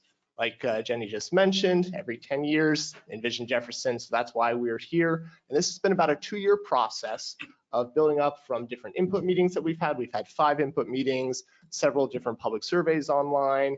And this has been an ongoing process that Planning Commission has taken staff recommendations, stakeholders, public comments, and we are currently working on the text of the plan. Right now, you can access the goals, objectives, and action items to bring that vision essentially into fruition that we're building the comprehensive plan off of, and we're working on the text of the plan now. That's say your surrounding context, as well as how we're going to accomplish those action items and all essentially the filling, those important bits that we need to add so people who reflect on the plan 10 years from now understand what was going into the plan as we're writing it. So I want to start off essentially this entire thing about what's happening next. Because of public notice requirements, we are required to have a public hearing 30 days after, or at least 30 days, I should say, after the full plan is prepared. And we are currently slated to have a full draft of the comprehensive plan ready on June 25th. And that should be noted, a timeline has been brought before the commission in the past. We currently have noted on that adoption timeline July 16th. That is not within those 30 days. So the July 16th public hearing would be pushed out to sometime in August based on when Planning Commission essentially gives us the go-ahead to, this is a final draft, and then they will schedule the public hearing from there. What this will effectively do, though, is build in additional time. I said 30 days because the public notice to go out in the spirit of Jefferson, it'll work out to be a little bit closer to say 35 or 36. And that entire period, we'll have a full draft of the comprehensive plan online for members of the community to review the entire document, email us correspondence, and then of course prepare for any remarks for the public hearing. The public hearing would be an evening meeting, and that will come back to that in a second when we take to your turn, because there's not one public hearing. There's a public hearing before the Planning Commission. We're forecasting that likely in August, but that'll be announced as we go, and I will come before you in the future to make sure you're aware of those timelines, as well as we put it out on all of our alerts and such. But County Commission will also have a public hearing down the line, because to go full circle on this sequence, June 25th, Planning Commission decides to either move forward with this draft or they make some additional edits to staff, and they would review it at their July 9th meeting, I believe. And from there, one of those 2 meetings, they say, okay, this is the final draft, and schedule the public hearing August. You have your 30 days. We have the public hearing. We take all that public input. Staff is going to put it together and essentially prepare a review session. The review session following the public hearing for the Planning Commission, we'll go over all the comments. It'll be a great meeting, Commissioner Solifer, as we go through every single one and essentially give a summary. And Planning Commission advises staff to make, or tells staff, directs staff to make any edits based off of those comments. When those edits are complete, we bring them before Planning Commission, and they will either go from there to provide additional edits, or, and ideally this is the case, make a vote to recommend it to County Commission. After that, the next available meeting for County Commission, Planning Commissioners will come and essentially have a workshop where they will go over the full recommended draft of the plan to you in the County Commission.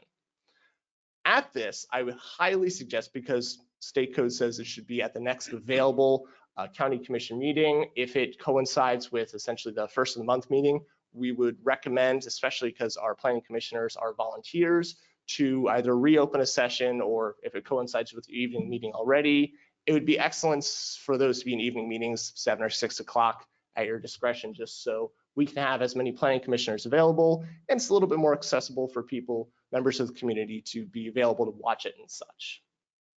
after this workshop, there's a 15-day notice requirement, and then County Commission hosts their public hearing. Staff will then basically make a report of all the public comments we've received, as well as comments on the public hearing. And this review session will be available for you guys. And from there, it gets a little bit tricky, if you're still with me on this, because 3 actions can be taken by County Commission. You can vote to approve it, and it's adopted. That's done. You can vote to make some edits to it, and then it is sent back to Planning Commission. Planning Commission looks over whatever edits you direct staff to make, and Planning Commission can then either vote to agree with it and amend and basically take those amendments and approve it, and that's all that needs to be done. Or County Commission can vote to just send it back and not approve it, and Planning Commission would either start again or base off what comments you have made to redo the plan as it is. So those are those 3, and that vote would likely be in November or December. And the public hearing, well, I don't entirely know the timeline based on how these go. We would probably see it happen in November. So that is the process we're looking at right now.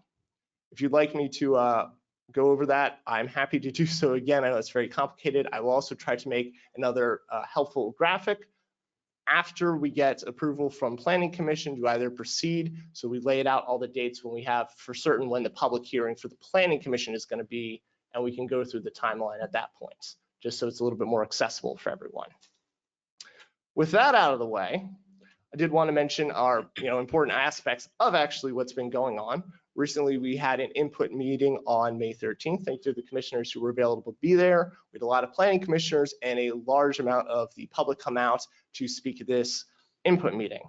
So the purpose of our input meetings is to gather feedback as well as comments moving forward. It is very much a give us information and I provide a report to Planning Commission that all of staff basically puts together, and they make edits based off the input we received. And we got a great deal of it. I got 179 survey comments, 56 note cards, and I have here 100+ emails because they've been steadily rolling in, and that's a rolling number based on what I wrote these all down. And I will say we had more people than we were expecting. In the past, we planned for or expect about 50 people, so I normally have enough resources for about 100 to 75. Estimates are we had about 250 show up at Jefferson High School on that evening. And lacking microphones was definitely a bit of a hindrance, but for an input meeting, it definitely allowed all of our commissioners to interface directly, as well as staff, speak directly with members of the public, and receive all those comments, as well as share a lot of the information about what the comprehensive currently is. Because all the goals, objectives, and action items, as well as the draft future land use map, were available. They're also all posted online right now, so anyone who wants to provide additional public comments, our email, complan2045@jeffersoncountywb.org. I know it's super long email, but we are still accepting public comment and will continue to do so throughout this process.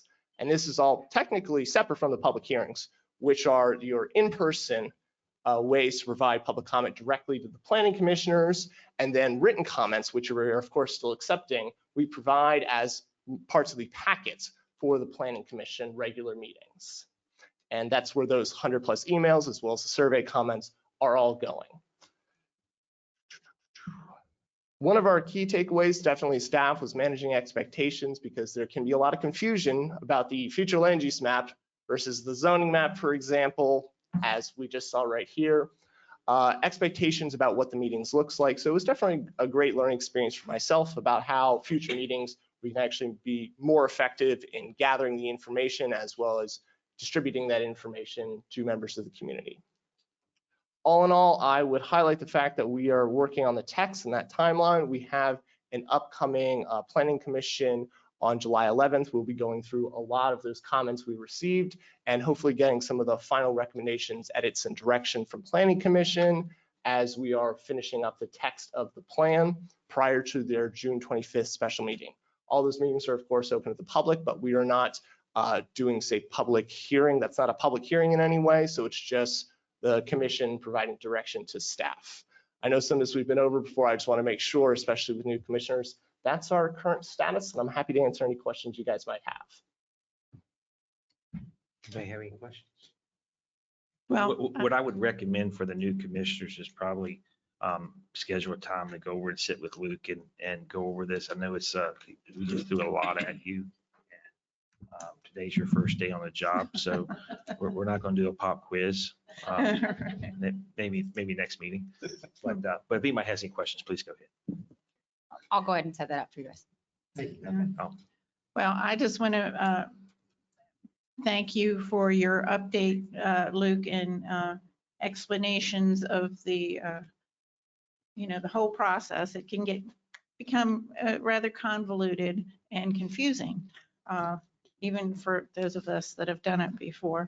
I was at that one meeting that there was an overwhelming attendance by citizens, and I don't think it's anyone's fault, but a lot of folks left frustrated. But as you say, they can make comments, send them directly to your office and so forth. But, and also the other issue I'm having is, I know citizens were frustrated with that meeting. I don't know if we could come up with a better format, have another meeting like that. Also, when we were supposed to commission and the planning commission were supposed to have their work session, we had hardly any planning commissioners here. And, there was one in person, I think, and one in the audience. And I didn't feel like we really had a meeting. I mean, that's not your fault. I'm just stating what I saw, how I felt.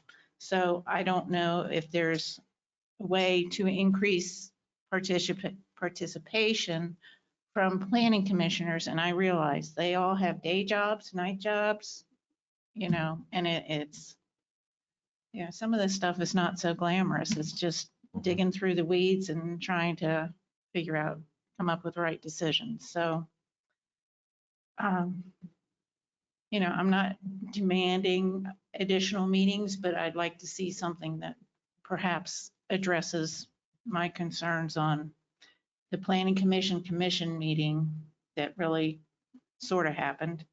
And if there's another way that we could make contact with the public, another public forum. And, I think with the past experience, maybe we could do a better job.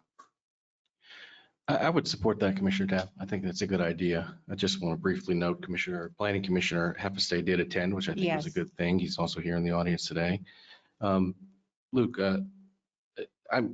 let me just assert, I believe in responsible growth. We need to plan ahead for roads, utilities, schools, so we grow at a responsible pace. The meeting that Commissioner Tapp just referenced, I think there were over 200 people who showed up. Were you able to take that feedback and incorporate that into your planning moving forward? What I'd really emphasize for that specifically is staff takes this information and we provide it to Planning Commission. So yes, I definitely learned a great deal. And one of the great outlets for these input meetings is I am not perfect. We realize, as members of the audience pointed out, there was a mistake on our future land use map, and that was something we could directly change because it shouldn't have been there to begin with. So from that standpoint, yes, but also yes, we could also take these to Planning Commission, and that is that meeting coming up where they will take. And this final input meeting that we had did have 7 of our planning commissioners available. And in regards to the joint session, when we discussed it afterwards, because we had both Commissioner Shep and Commissioner Hepestay at that one, a lot of the other commissioners mentioned was the day jobs and just availability. So that's why I did want to highlight the joint workshop that County Commission and Planning Commission will have to have after Planning Commission recommends approval to this body.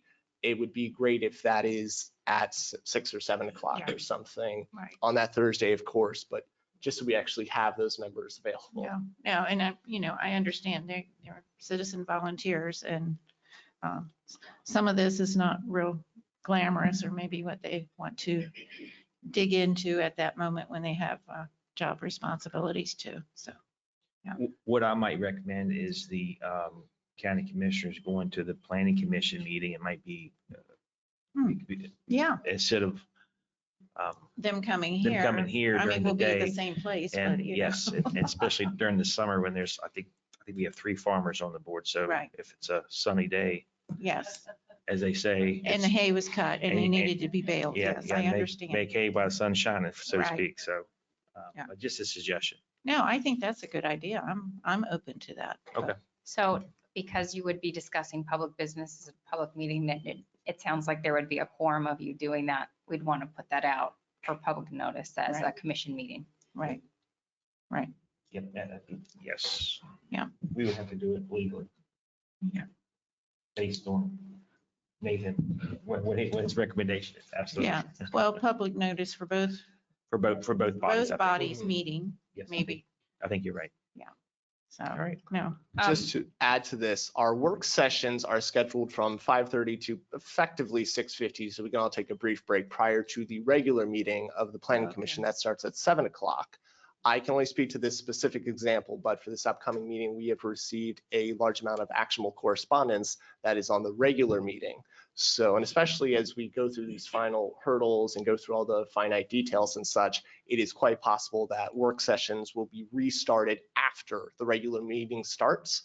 So essentially, I'm saying 5:30 until 7-ish maybe. Regular meeting has its normal stuff, which is also very educational to listen into. I'd encourage, we have a fun time with staff and going through all those.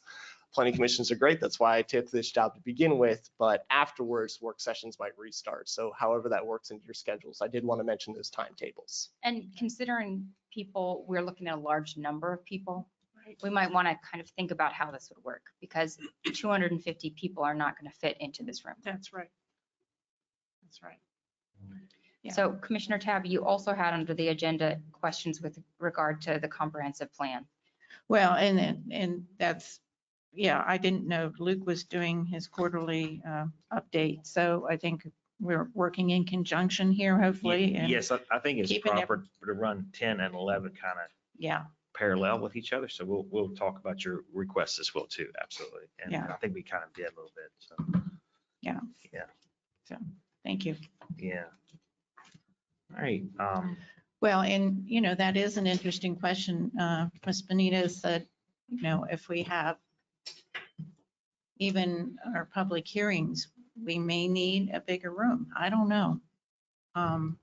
For the comp plan and some of these work sessions, if we have an overwhelming citizen response again. Do you want to move on to number 11 to talk about the comprehensive plan extension? Yes, I think yeah. while Luke's here and we're sort of. in that I section- asked staff to stay, so I see Alex coming up to the Okay. table as well. Yes. One of the things that I think is really important for us as staff is that we are providing outstanding constituent relations. And I think that we can do even better than what happened at the last meeting. Right. And I think that that was some of the concern that you had, Commissioner Yes. Tab, was that people left frustrated. Yeah. And it was frustrated based upon delivery, not having a microphone, not having enough supplies for the number of people that arrived. So then Correct. how do we resolve that? And as I've worked with staff, understanding how the commission would like to resolve that is important to make sure that we're moving forward in a way that meets your mission. So if it's a separate meeting, we'd like to know that. If it's a joint meeting, we'd like to know that because we will need to find space that's appropriate for the size of people, and put out appropriate notice and notify all these people who are very excited about the comprehensive plan now. So if you can give us some idea about how you'd like to move forward, then we have some great staff here that are ready to respond and what is normal and customary and what we can do. I like to say, have a quick comment on the last meeting with the public. As just for the new commissioners, and of course, Commissioner Tab was there. Okay, sorry. So they weren't there. The ones that weren't there, usually we have on an average of, what do you say? 50, including commissioners and 50, staff. Yeah, 50, and we had roughly at the last one, 200 plus. I think our estimates were about 250. 250, okay. And most of that was brought on by a very unpopular preferred growth area around the Shepherdstown School. I would say, would you say 80%? I don't want to put words in your mouth. I would say 80% of the people there, maybe 90% were there because of that preferred growth area. And then an entire neighborhood was there because of a boat ramp. So it was a boat ramp That's issue. right, you're right. That they thought was going to be rezoned to commercial with it, which it is not. It was a mistake. And then this preferred growth area. Now that the boat ramp, I think, has been It has been. straightened Yes. out, for lack of a better word. And I'm only speaking for as one member on the planning commission, but I would not support a preferred growth area in that Shepherdstown, around that Shepherdstown Elementary, because there's not public water and sewer there yet. But I certainly would support a growth area if there were public utilities, which we do not have there. So I'll just say that for the record. So I don't know that, I think the planning commission got the message, in my opinion, and I'm sure we'll take that up at Tuesday's meeting. So I don't know that we'll have a large crowd again like that if we discuss this PGA around in and around the Shepherdstown Elementary. And that's just my opinion. So I just want to state that. And So- I don't know, I mean, are you okay if I chime in just a little bit? Is that- Sure. I think that at this point, it would be more conducive to hold a work session after the full plan is available for review. Right now, these public input meetings and the surveys, the whole purpose of that was to receive input from the community on what they vision for Jefferson County. So what do you want to see included in the comprehensive plan? What did you like about the old plan that we can continue in the new plan? What should we update? So the whole purpose of those meetings was to obtain that information. So at this point, staff's role is going through all of that feedback, all of the results we've received, and now trying to come up with a plan that incorporates the feedback and the comments that we've received, as well as individual, staffs doing their own research on data as well. So now a plan will be drafted and presented to the Planning Commission. And at that point, then we'll hold a public hearing to receive comments on the plan. But it may be beneficial at that point, if what I'm hearing is to have maybe more of a question and answer type forum for the public before they go to the formal public hearing, but after the plan is drafted. At this point, I'm not sure how productive another public input meeting at that format would be. Now, you may hear directly from constituents, and maybe there's some sort of vision that you have that we can discuss further, but just based on how these meetings have gone and where we are in the process, I'm not sure that another public input meeting would be productive. I do absolutely think that a work session, we did similar formats for some of our text amendments in the past where we've had work sessions where staff has answered questions. The format could be that the public submits questions ahead of the work session, perhaps to county commission staff, and then the county commission can weed through those and ask staff for those questions. We could ask for planning commission representatives to be in attendance as well to answer those questions. I think it's a great idea to have more opportunities for the public to participate. I just think we need to think through the format and Right. the reality of what resources we have. Yeah. So just putting all that out there. Well, and my agenda item, I just said extension just because I felt, people were frustrated. But I do think if we develop work session format and, follow the perceived schedule, Yeah. may have to change due to realities on the ground. Absolutely. But, In my understanding, if the discussion point is people do not feel like they're being heard right now.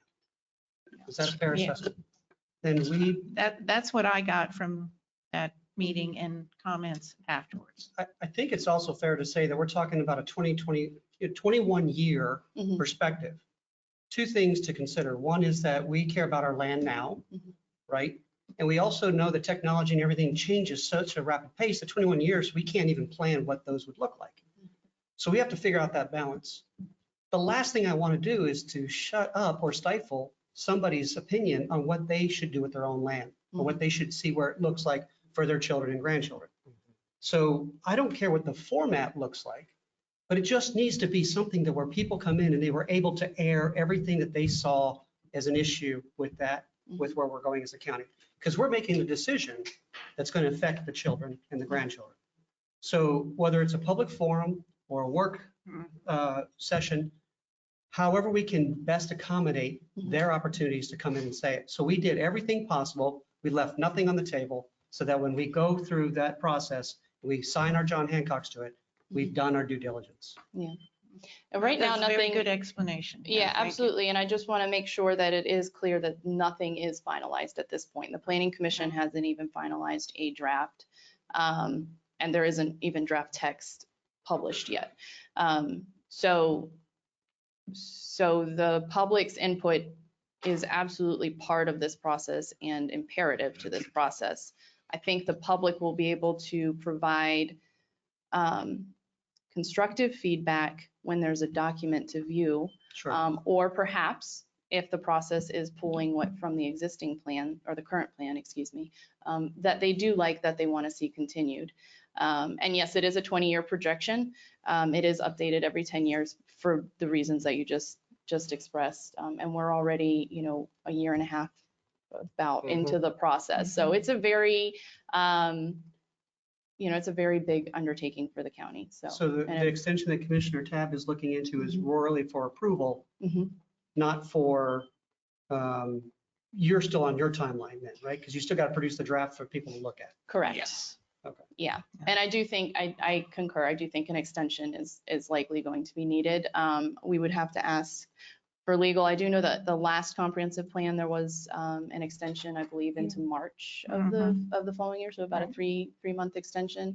I don't know that there are any immediate legal repercussions if there is a delay in adopting or updating the plan. Of course, I'm not an attorney and I don't want to be, but that's my understanding. Let me just make sure that that's on the record. But I think if I definitely think that the time frame will have to be reevaluated, and I do think we are looking at probably needing to extend further. I think for everybody's benefit, I think that holding a public workshop after there's a draft, because then I think then the public can have direct questions and direct feedback related to what it is that they have concerns for. I think at the last meeting, there were a lot of questions, at least the people that spoke with me, and I didn't speak with every member, certainly. I do think that there were a lot of questions. And so a lot of what I think staff needs to be working on right now is actually providing more education as to what a comprehensive plan is, what the Planning Commission's role is, and our other government bodies, the Board of Zoning Appeals, and even the County Commission's role in this whole process. So that is something that we're working on for our website. And I know that we work very hard to respond to every email that comes in, as well as to be available to the public as they walk in. So I do want everybody who's listening to know that if they have questions right now or any concerns that remain outstanding from that last meeting, that they can certainly reach out to our office and we will do our best to answer their questions. And what I would maybe recommend, Dawn, and of course you all, just a recommendation, take it or leave it, is maybe that when we do have it all together and we have a workshop with the public, have everything in stations, like, and have, when they walk in, there's a number. Station 1 is the map. Station 2 is public service. I'm just making this up a little bit. And they can go around to every station and we can have a representative at that station to answer questions. Because if we have a room of, if there's 200 people that show up, we're not going to answer everybody's question, but they can go to each station to ask questions and hopefully get an answer. It's just a recommendation, and maybe we might have to do something like that at the San Michael's Park, or maybe use one of the gymnasiums at the high schools versus the auditorium or the cafeteria, for that matter. Sure. I think San Michael's Park is a wonderful suggestion. I know they have a lot of summer camp and sports activities. So, coordinating this summer might be difficult, but if there's a way, I think our biggest shortfalling from that last meeting would certainly be the technology issues, not having a microphone or a speaker system. Yeah, exactly. And so I think, that would go a long way just for being able for everybody in the room to hear what's being said and discussed. But in the same vein, those are two different formats, because you have a public hearing format where there is a member of the public speaking at a commission and staff is writing down notes and there's not a back and forth. A lot of what staff has had on all of our input meetings has been that answering questions, the back and forth. And for my part, I think that's caused a lot of frustration, is because the implication for a lot of people, or the understanding they went in, was that they'd be able to both speak to the entire commission and get an immediate answer back and forth. And that's not a format that we've currently explored. So the only thing that we're discussing today, right now, for us, is the extension. Well, I mean, bottom line, that's what we're gonna have to Yeah, discuss. I mean, Well, I just want any future meetings to be as productive as possible. That was my whole goal in discussing this today. And I thought it would possibly require a time extension and just whatever creative ideas we can come up to conduct better public forums on this with planning commissioners and so forth. And then So Commissioner, at least for what I've received, most people are upset about not being able to speak publicly about their concerns, that they submit emails and it feels like it disappears. it goes into a dark hole and you never hear back. Yeah. And no one's listening to it. So having the opportunity to speak publicly and at least knowing when that opportunity is coming. So I think when Alex talks about the process and knowing when, and so Alex, that's something that we may working on scheduling, at least what I can hear from the commissioners, a workshop with the planning commission. Do we have a rough date of when that is, Luke? Which aspect? So the joint workshop with the commission. Not particularly, because that'll be based off of when planning commission both hosts their public hearing with a 30-day notice requirement, reviews all the notes, whether or not they've got edits that take more than a month or so, and then whenever they vote to recommend it to this body. So I do not have a we're looking at approximate fall? time. Yes. Fall. So I think the public knowing that this public workshop is planned for fall or early winter, and at that time, they have an opportunity to provide public comment? That's a question. Well, so those would be essentially adding a third, because we of course have two public hearings, public hearing in front of the planning commission, in front of the county commission.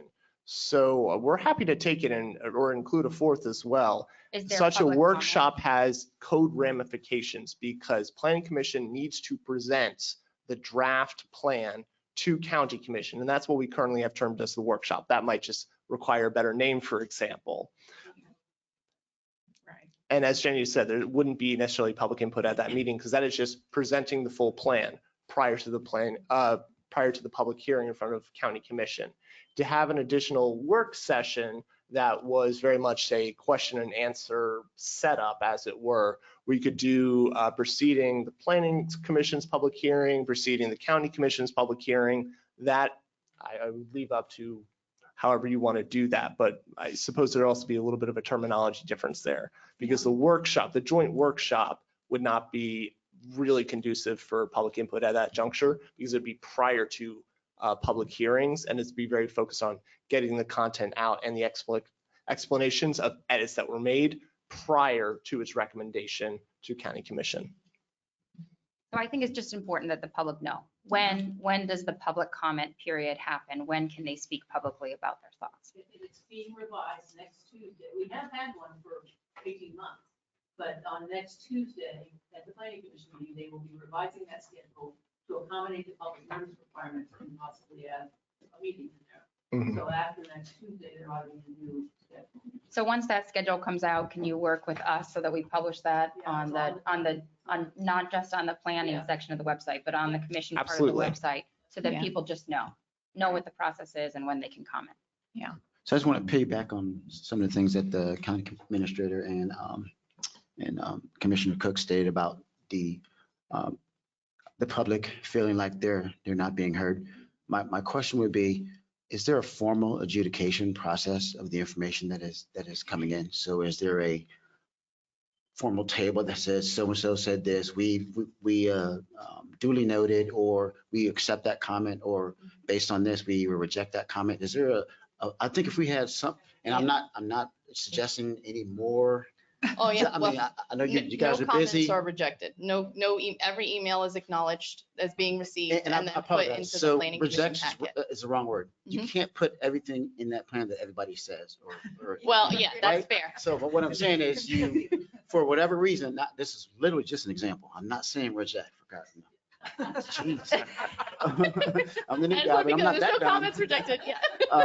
That wasn't the point. Maybe I used the wrong word, but is there a formal adjudication process so that formally somebody, the a person can come back and says, oh, well, Yeah. my comment was adjudicated, my voice was heard. Mhm. Now, based on whatever, maybe someone else made a comment and they changed that, and therefore there was no reason to accept that comment, Mhm. however you want to word it. But I think if there's a formal adjudication process where folks from the outside can see the good work that you've done and that you've gone through the due diligence, I think is what was used, that might be something that is worth looking at. I'm not trying to add more to your plate, but if you, Yeah. maybe Well, I if mean, you I- tighten up the process to make sure the information is out there. So they say, here's a spreadsheet of the 500 to 1,000 people that have commented, and Right. oh my gosh, I was heard.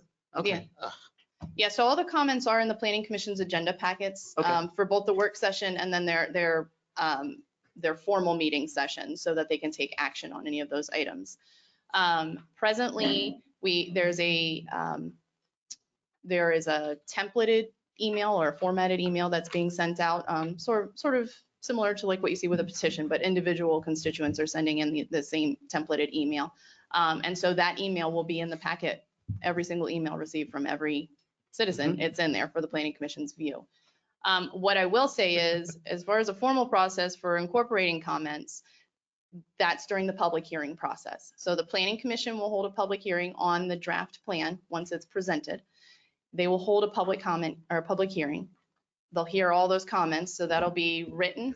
That will be someone coming in, making a verbal testimony. And then they will take all of those comments into consideration. Oftentimes, the public hearing period is left open for an additional 2 weeks after that hearing date, so that there's time to digest all of the information. And then at the following meeting, they'll make recommended changes based on public comments. That'll be our review session I mentioned earlier. Sure. So then the planning commission will finalize that draft. They will finalize their draft based on public comment, based on their time working on this over the last 2 years. And then they will forward it to the county commission. Then the county commission is going to review that plan as well and hold their own public hearing where they'll receive additional public comments. Yeah. So if anyone felt maybe they weren't heard during the first public hearing, or maybe they came up with new comments based on what was recommended or based on additional information presented, then they can present that to the county commission. Yep. The county commission can take that under consideration and make those changes as they deem fit before it's adopted. Typically, if there are significant changes, the county commission does send it back to the planning commission for their review. There is a formal process outlined in 8A of the state code. And so we have to follow those procedures. But absolutely, there is a process for public to be heard, to make constructive feedback and comments on an actual draft plan. I would add, this has gotten a little bit formalized as well, because when we started the process, it was very heavy on the surveys and just taking comments in these public input forums. And now that we are moving to the public hearing stage and actionable correspondence, these are going to be much more specific. But we've received a lot of great input over this entire process. It not has all been very specific to specific things or certain actionable. Some have been very, say, big picture. So it's been a rolling process in that regard. I wanted to mention that as well. Are those emails censored? Absolutely not. And That's why- you actually are able to view them if you are interested. If you go on the planning commission's webpage and under the agenda packets, all of those comments are in their packets. And tomorrow's Friday. Everything will be posted by tomorrow for Tuesday's meeting. So. Well, and hopefully our news reporter will pick up on that and let folks maybe that aren't on, always going to the website for information, that they can find that their comments have been relayed to the planning commission through the packets that are available online. And we always have, the planning commission has just standard on their agenda, non-actionable and actionable correspondence options. So anytime somebody reaches out to our office, whether or not it's related to a specific project or a specific anything that's going on, we do include that in the packet. So they might just want their voices heard on, maybe they don't have a comment on a particular project, but they have a concern they want. That usually goes under non-actionable because the planning commission may not have the authority to take action, but now they have seen it. And if they want to take it up at a later time, they can bring that up. And then actionable correspondence, that allows the planning commission to review that correspondence that has come in and actually take action if they deem fit Well, thank for that you. particular item. Yes. Yeah, I think that's important for us all to know. Absolutely. So, yeah. All right, does anybody else have any further questions for our staff? Thank you all for coming. And again, if additional questions come up, we are very easy to reach. Please let us know. Yeah, Thank and you, thank Mike. you Thank you. all for your hard work. I know none of this is easy. All right, we were sort of running into agenda item number 11. We'll also take up ARPA funding under Commissioner Tapp's request as well. So that's probably yes. Bessie, or maybe a question for Bessie, but I'll turn it over to you, Commissioner Tapp. Oh, well, I just knew we had some ARPA funds left over and that had not been committed. And I wanted to make sure that we committed those funds to be spent in the near future. And Bessie has provided the information. We have $30,922.79, but there is a limitation or there's some parameters for ARPA funding. So I think it's all, we can't put it in salaries, let's put it that way, or No. things like that. So. No, and so for the new commissioners, I'll just give you a brief update. During COVID, we received roughly 11 million, over 11 million of ARPA funding, which 5 million of it we ear tagged for the purchase of ambulances, as that's how we were able to purchase ambulances and move it under a department. So these funds have to, and I'm probably taking words out of your mouth, have to be spent by the end of this year. Committed by. Committed by the end of this year. And Fiscal year or Calendar. Okay, calendar year. Thank you. I didn't- And I'll- spent- I No, know no, you're it exactly right. It's Sure. confusing. It And is. spent by 12/31 of 2026. Yes, so essentially we have $30,000 that has not been committed for. So we had a list, we had several public meetings with taking input for requests. We have Commissioner Tab and I were involved in that.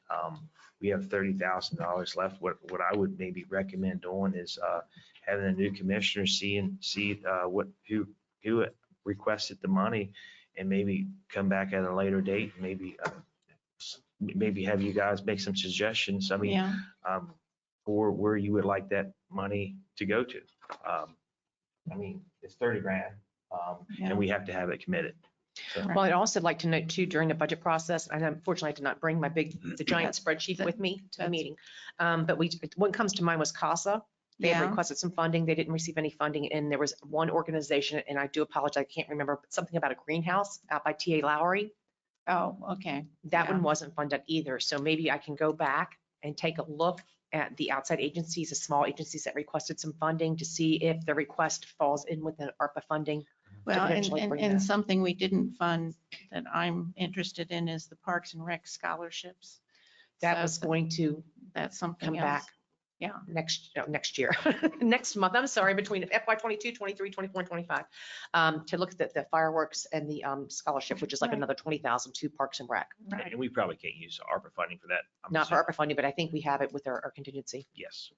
Okay. Yep. So we can't use the ARPA for the scholarships, is No. what you're saying? No. Okay, but we could for CASA. you think? Well, depending what their CASA request was for, I don't remember off the top of my head what they had requested. I do know there were some small outside agencies at the end Yeah. that had requested some additional fundings. Yeah. And so maybe I can go back and look and see what they had requested. I do know one that does come to mind was a senior citizen. They had requested Oh, yeah. $18,000 for a refrigerator, but when I reached out to them, they received a state grant instead, but she mentioned something about a freezer. I asked her to submit a request and I haven't heard from her yet Okay. about Well, that. So that's for the Meals on Wheels. Yeah. So that, Yeah. So let's bring this back and hopefully. okay, I'll do some research. You can do though. some research and then Okay. maybe email everybody. And then I would like to hear from the new commissioners that if maybe Okay. they might have some ideas too from your request. Just give them a chance to take a look at it. Spend the money. Yeah.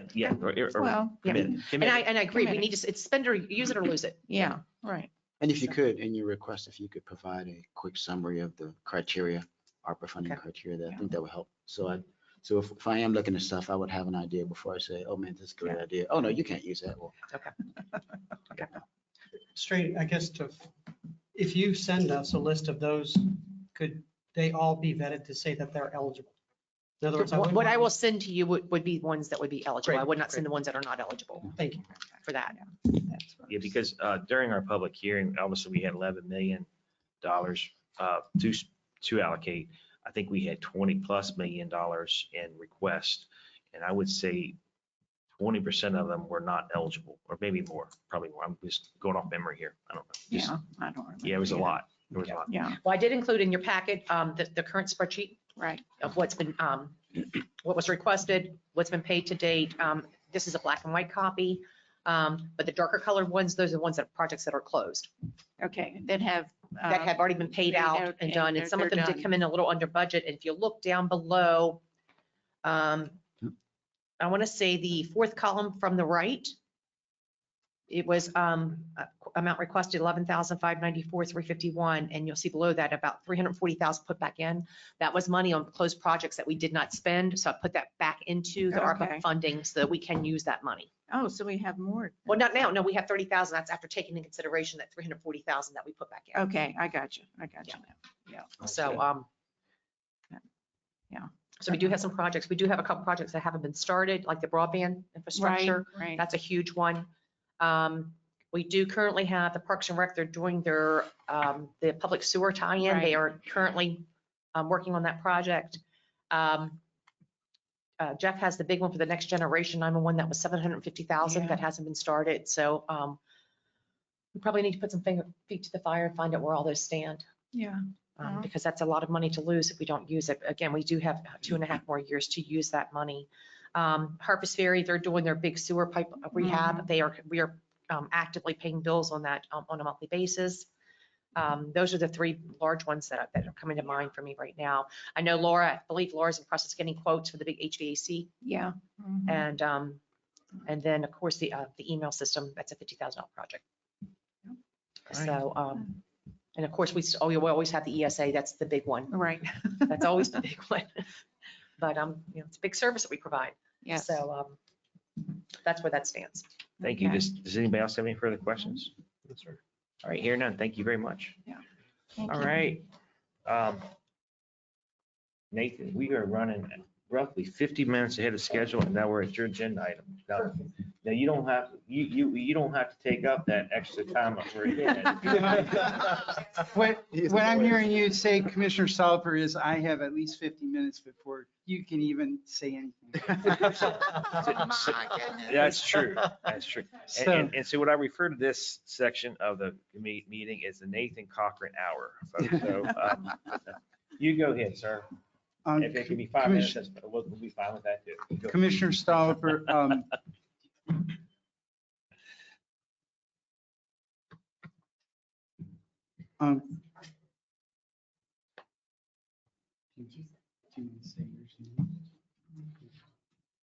okay. Oh, yes, we will do that. Let's do it. Okay.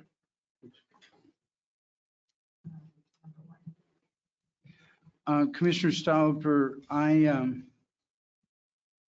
have several issues here. And I would say on the first issue, my first bullet point there, I believe that our county administrator has an issue related to that. The second issue is in effect a lawsuit that I need to provide you with some legal advice regarding. The third one is, and the fourth one are both matters that would, I think, be in public, except for I need to provide you with some legal advice regarding some potential liability issues related to those. So for the first, third, the first, third, fourth, and fifth items, I would recommend that we go into executive session to receive legal advice and also to consider a potential contractual issue related to the first matter. Okay, so all your items need to go into executive session. except for the second one, the magistrate court space. We're not All right. gonna talk- Let's go and take up that one, if that's okay. You want to take up that one Yeah. first or come out? I don't believe I have anything on that one. Okay, so 1, 3, 4, 5.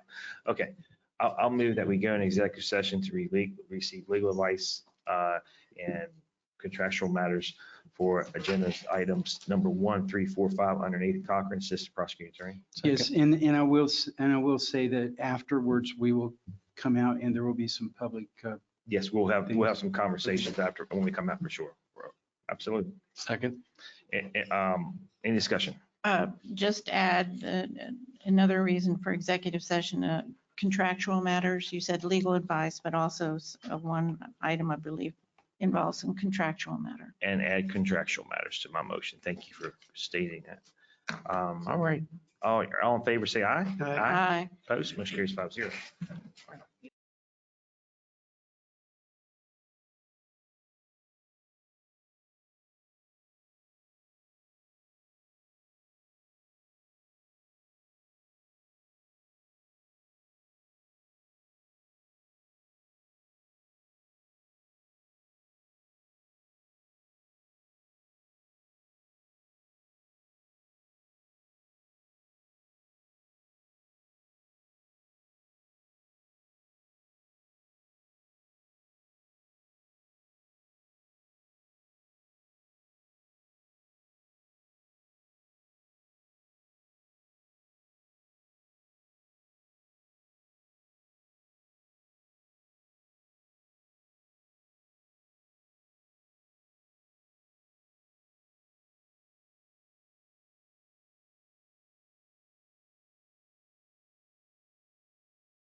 You ready?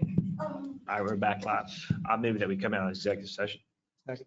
Any discussion? All in favor, say aye. Aye. Anybody opposed? Motion carries 5-0. All right, coming out of executive session, Mr. Cotton, which one of these did you want to chat about? The fourth item, discussion of a potential fire levy and possible action or direction in moving forward with the levy process.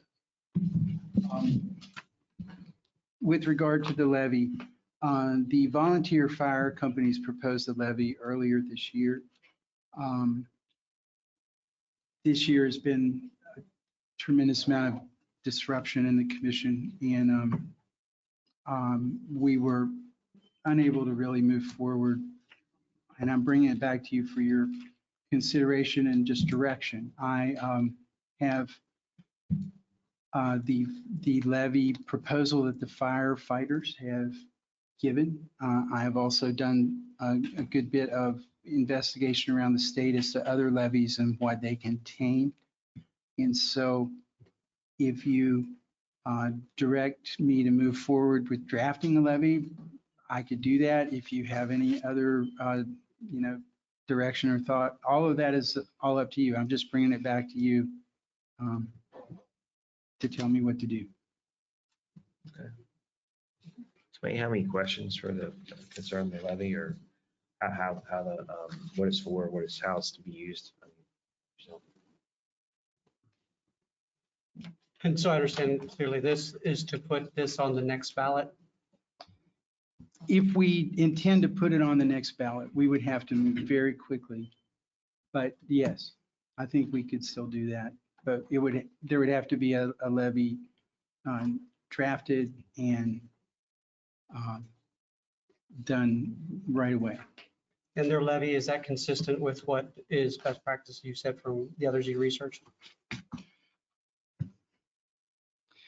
The levy that the firefighters submitted has the Jefferson County Fire and Rescue Association essentially controlling the funds, and the funds are only to be, as I'm reading it, they're basically funding the volunteer fire departments. So that would be a question for you all, depending upon how you would like to construct it. The auditor's office advised me that the commission should control the funds and not anybody else. And so that what they propose will be inconsistent in that particular issue.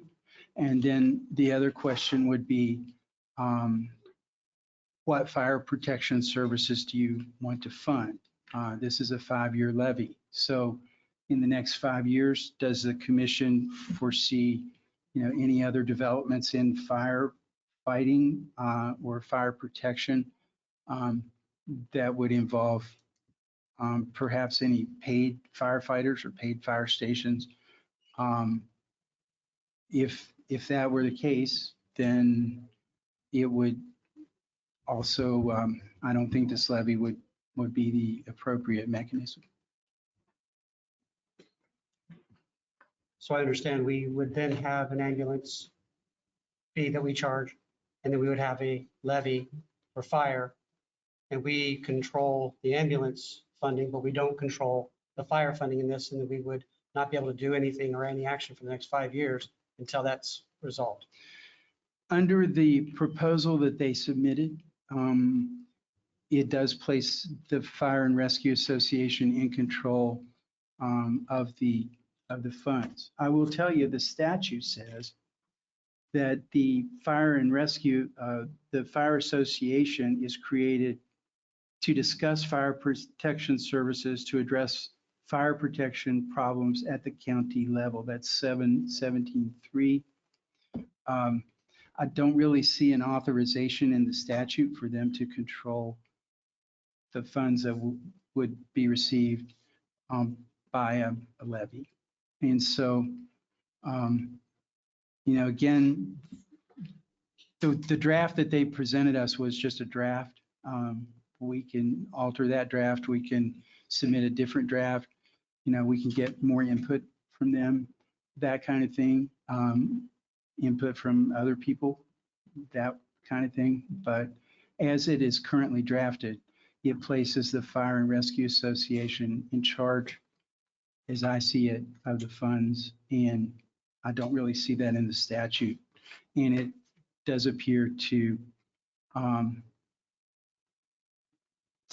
expend the funds only on the volunteer stations. And I don't know if that is your plan or not. I don't know.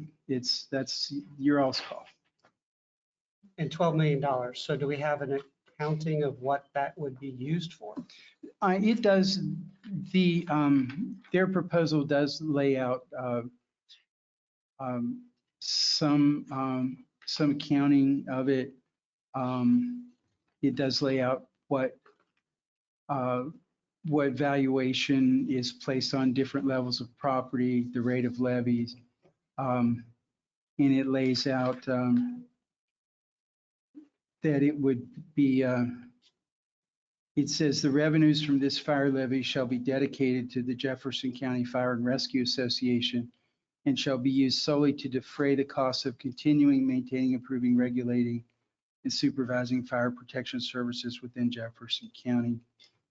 And it talks about vehicles, business operations, stations, equipment, and emergency operation. And 2% would be dedicated for use by the association for operational expenses and training for the county's firefighters. 5% would be dedicated to a capital improvement fund and various things like that. So, I'm sorry. no, it does specify some, things that it would be used for. But it does appear that it would be used or operated, I guess, by the Fire and Rescue Association.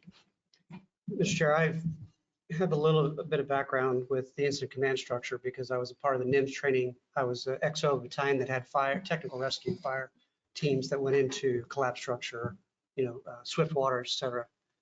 I would like to ask if we can have an opportunity to do some research on this because we have already identified that there's an ambulance coverage issue, right? There's been some of that. And we are possibly constraining our ability to do anything for the fire for the next 5 years if we go down this road. So is it possible that we can table this discussion for this tax year and do some research to see what some options would be to better enhance our first responders in their ability to maximize their coverage area and to do so more efficiently? Yeah, I mean, so are you suggesting having like some type of a study done to see where we need to spend the money and how we need to spend it, perhaps? Or how do we allocate it, or? I think something similar that a study that we had done for ambulance. I mean, it certainly gave us a direction how to move forward on consolidating our ambulance services. And, in the current proposed fire levy, I can't support it going to the Fire and Rescue Association. It'd be public funds, and I think it needed to be managed by the fire board or fire board created to manage those funds. So. Sure. All right. If we feel that we need to maybe study on the end of how we allocate a fund or where the And what our pressing needs are. what the pressing needs are, Yeah. and if you think we need to do a study, then we should maybe entertain a motion. And we can't do it now on this agenda, though. Correct. Well, I ask for, looking for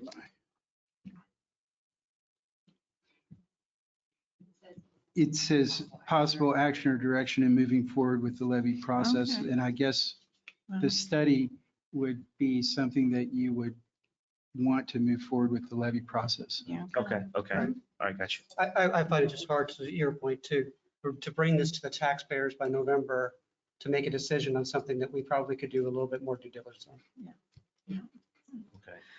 Are you making a motion to have maybe a more comprehensive study for, I'm sorry, go ahead, Commissioner. I don't have maybe the proper technical term, but I move that we put out an RFP for a study of our fire services, our strengths, our weaknesses, with, the endpoint coming up with a funding structure. So we need prices and where our deficits are as far as in services. I didn't outline that very well, but a study of our fire service, how's that? Okay. Can I amend that to do it within the next year? Oh, yes. I mean, I would like us to get an RFP out as soon as possible. Okay. I would second that. All right, we have a motion and a second on the floor to basically send an RFP to do a study. And I won't give all the details, Right. but basically assessment of our needs for fire. Yes. So I'll sum it up there. Do we have any discussion? All in favor, say aye. Aye. Opposed? Motion carries 5-0. All right, Nathan, you have another item you want to talk about? Yes, my last item, you had approved at an earlier meeting an increase in the land development fees. And Ms. Bellew is here from the Department of Engineering, Planning and Zoning. And you had approved this condition upon my review and approval of it. And my only concern was I just believe that the cost should be have some relationship. The cost of the fee should have some relationship to the cost of the amount of work that they do in the engineering, planning and zoning office. I know they're busy over there. And Mr. Goodwin could not be here today because he's at a conference. But I think Ms. Bellew can maybe explain to the commission a little bit about what the fees go to cover and the type of matters that they deal with when they're looking at building permits and most especially looking at planning of subdivisions and that sort of thing. So Ms. Bellew, could you just comment on those matters just a little bit? I have a handout I can give to you all. It has the current fees and the proposed fees. Oh, good. That's helpful. Yeah. So just to help you in. Thank you. seeing where we're at. Thank you.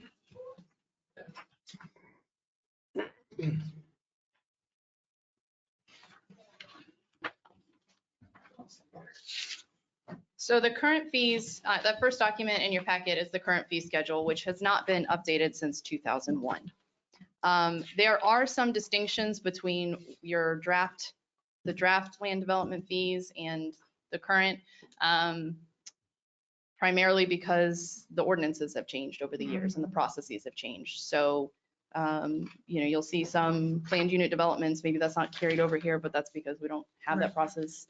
But everything corresponds to what our current processes are. So one factor between the two schedules is that under the old 1979 subdivision ordinance, we had a community impact statement that you had to submit for your proposals.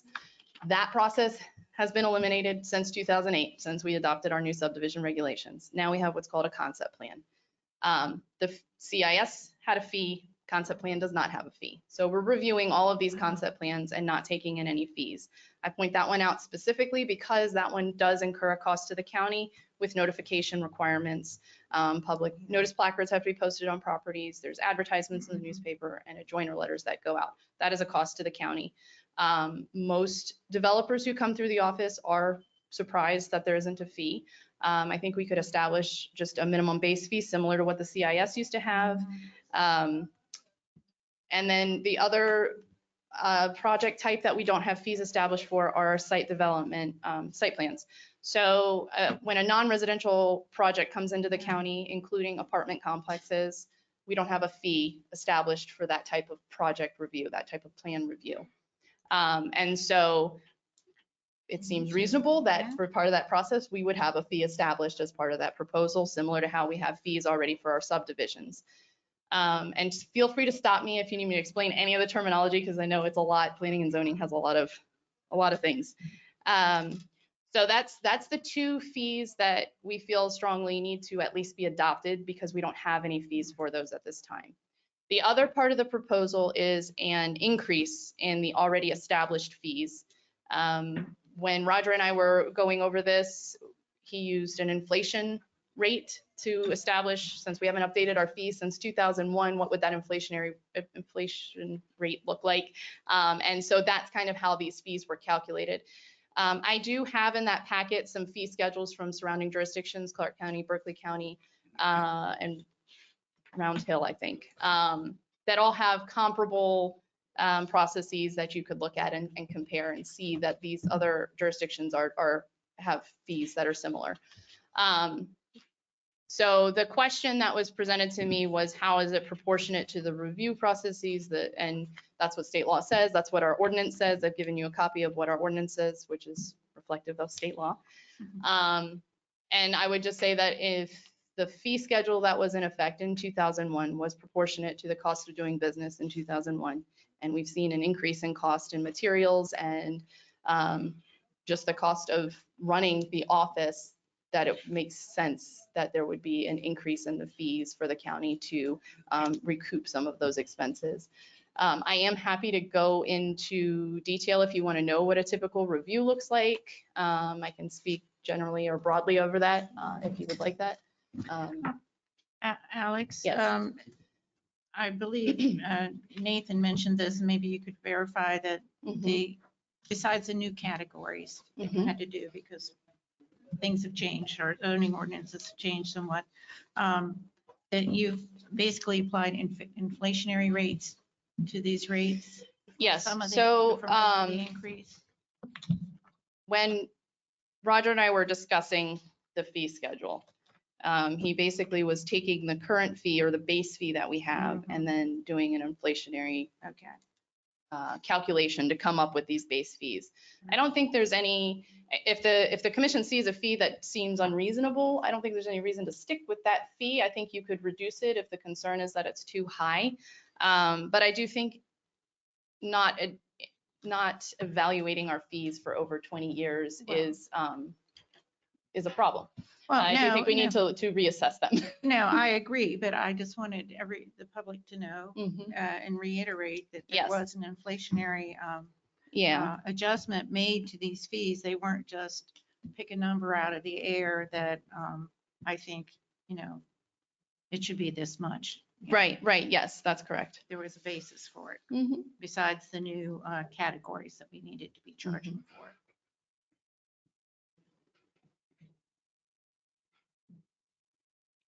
Yep.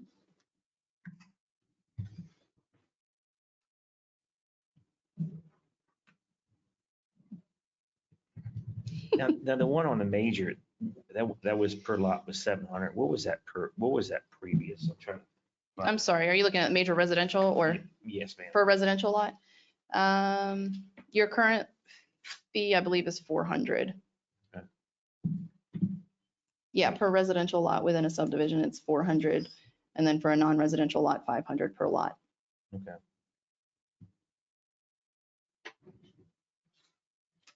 That's per lot then, correct? It is a per lot fee. So if you're looking at the proposed fee schedule, I think it's a little bit easier to read. You have there's various steps for each process. So since the first one on there is the major subdivision, residential subdivision, we'll look at that. Your first step is submitting that concept plan. Currently, a concept plan is exactly what it sounds like. It's a conceptual sketch. There's some information that's required by the ordinances to be shown on there, but overall it's conceptual. So it goes to the Planning Commission to show the proposal, to show basic conformance with the regulations. It can be modified as a result of those public meetings if the developer agrees to those proffers. The next step then is submitting a preliminary plat, which is your engineering and construction drawings. The preliminary plat is a very intensive review from all of the staff. It's a substantial plan set that comes in. You have stormwater management, erosion and sediment control, road design, and then of course the lot layout. Utility location, that's when we see your health department or your water and sewer permits, all that's coming in at that time. Then your final plat is your actual plat that gets recorded. That's what makes your legal lots. So once you get through your preliminary plat stage, then you get to your final plat. Part of this whole process is posting a bond for the construction work or the site improvements, excuse me.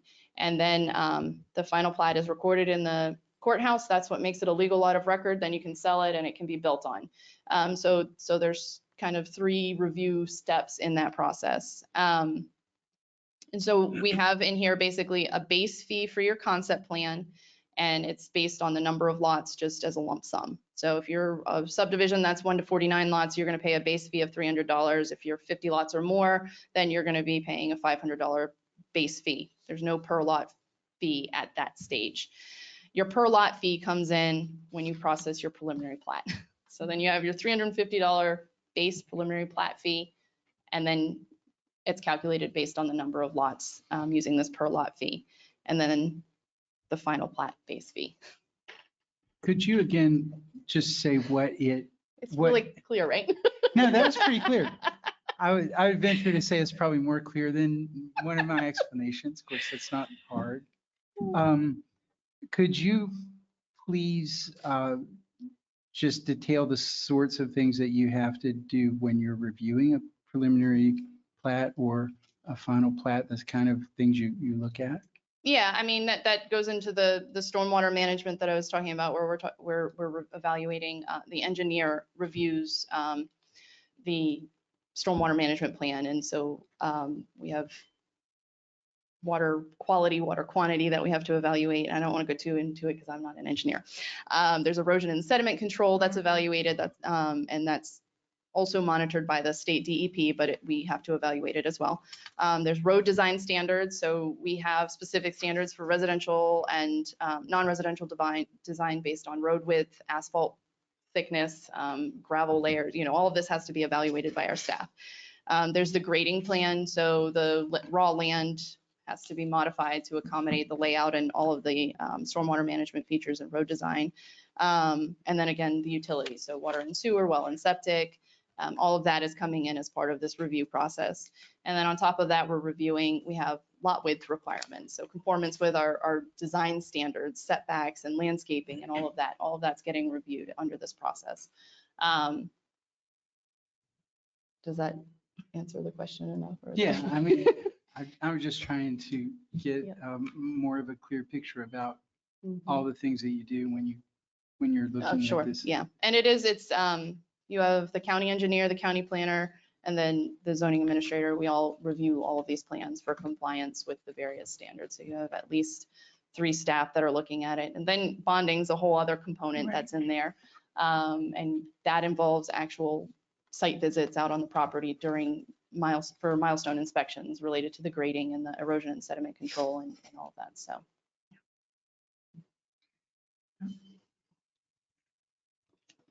In the bonding issue, what is involved in that? Is that, and how long does that last? So the bond has to be posted before the plat is recorded. So before you have a legal lot of record, the developer has to post a bond with the office. The bond is related to the site improvements. So like I said, the grading, stormwater management, road design, it's surety in place so that if a developer walks away, the county can go in and either return the land back to its original condition or finish the road work if they've gotten far into that process. So it is a financial obligation, a financial agreement with the county that they're going to complete this. And that requires managing the bond. We have a land development inspector who manages all the bonds, makes sure they're up to date and current. And he, like I said, he does the milestone inspections during each step. So he's called out on site to evaluate the grading process. And he's also part of the evaluation when there are partial releases. So maybe certain portions of the work have been completed, so the developer may come forward and ask for a partial release, and you guys will see those partial releases as a formal request. And these bonds have been used to correct deficits in Correct. usually subdivision that something didn't get built right or finished correctly, a road surface fell apart after 6 months, Correct. something like that, or they didn't put in the lights they said they were going to put in. Different things like that have come before us. And it we've holds used the bond money. It holds the developer Developer accountable to accountable. the approved plan. So they're Right. showing on their plans, they're going to comply with the county's requirements, their standards. And that surety is basically their financial agreement that they're Right. going to complete that work. And if they don't, they've provided that surety for the county to go in and make sure that it gets done for the residents. Right. Mhm. Yeah. This fee schedule, I'm going back a little bit, is, Mhm. you know, per state code is proportionate by the cost of checking and verifying the proposals that's submitted to the department. I do know on the major, it went from 400 to 700. Can we justify that? I mean, I could see maybe a $500 or $600, but maybe 700 seems excessive to me. Can we,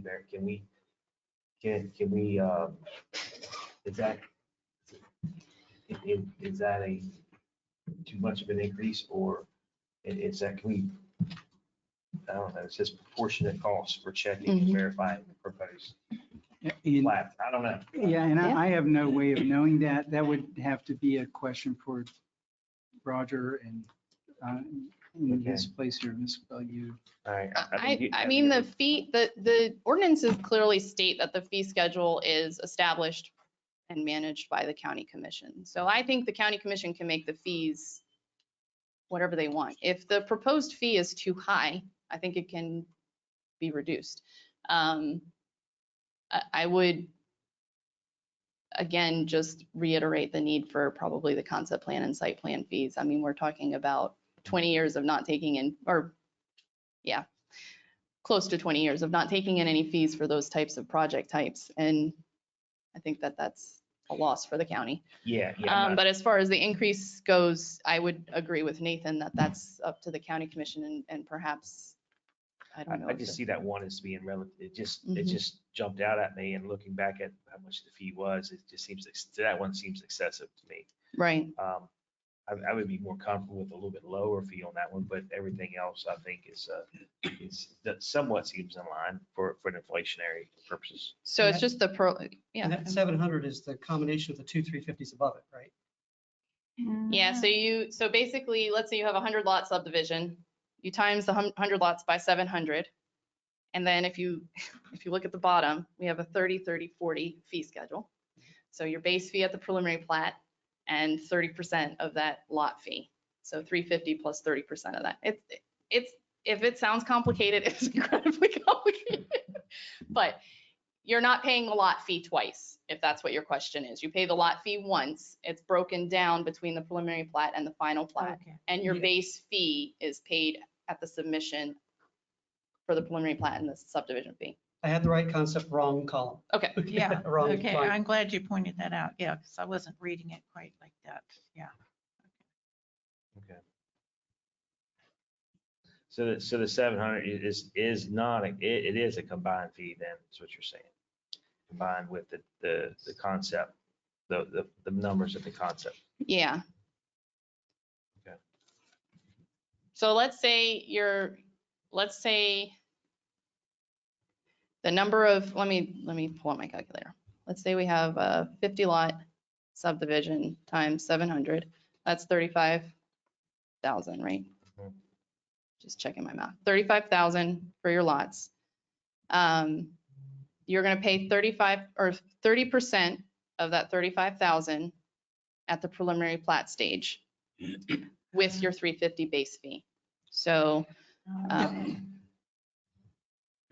10,500 plus 350, you're paying 10,850 at the preliminary plat phase, and then that again at the final plat phase.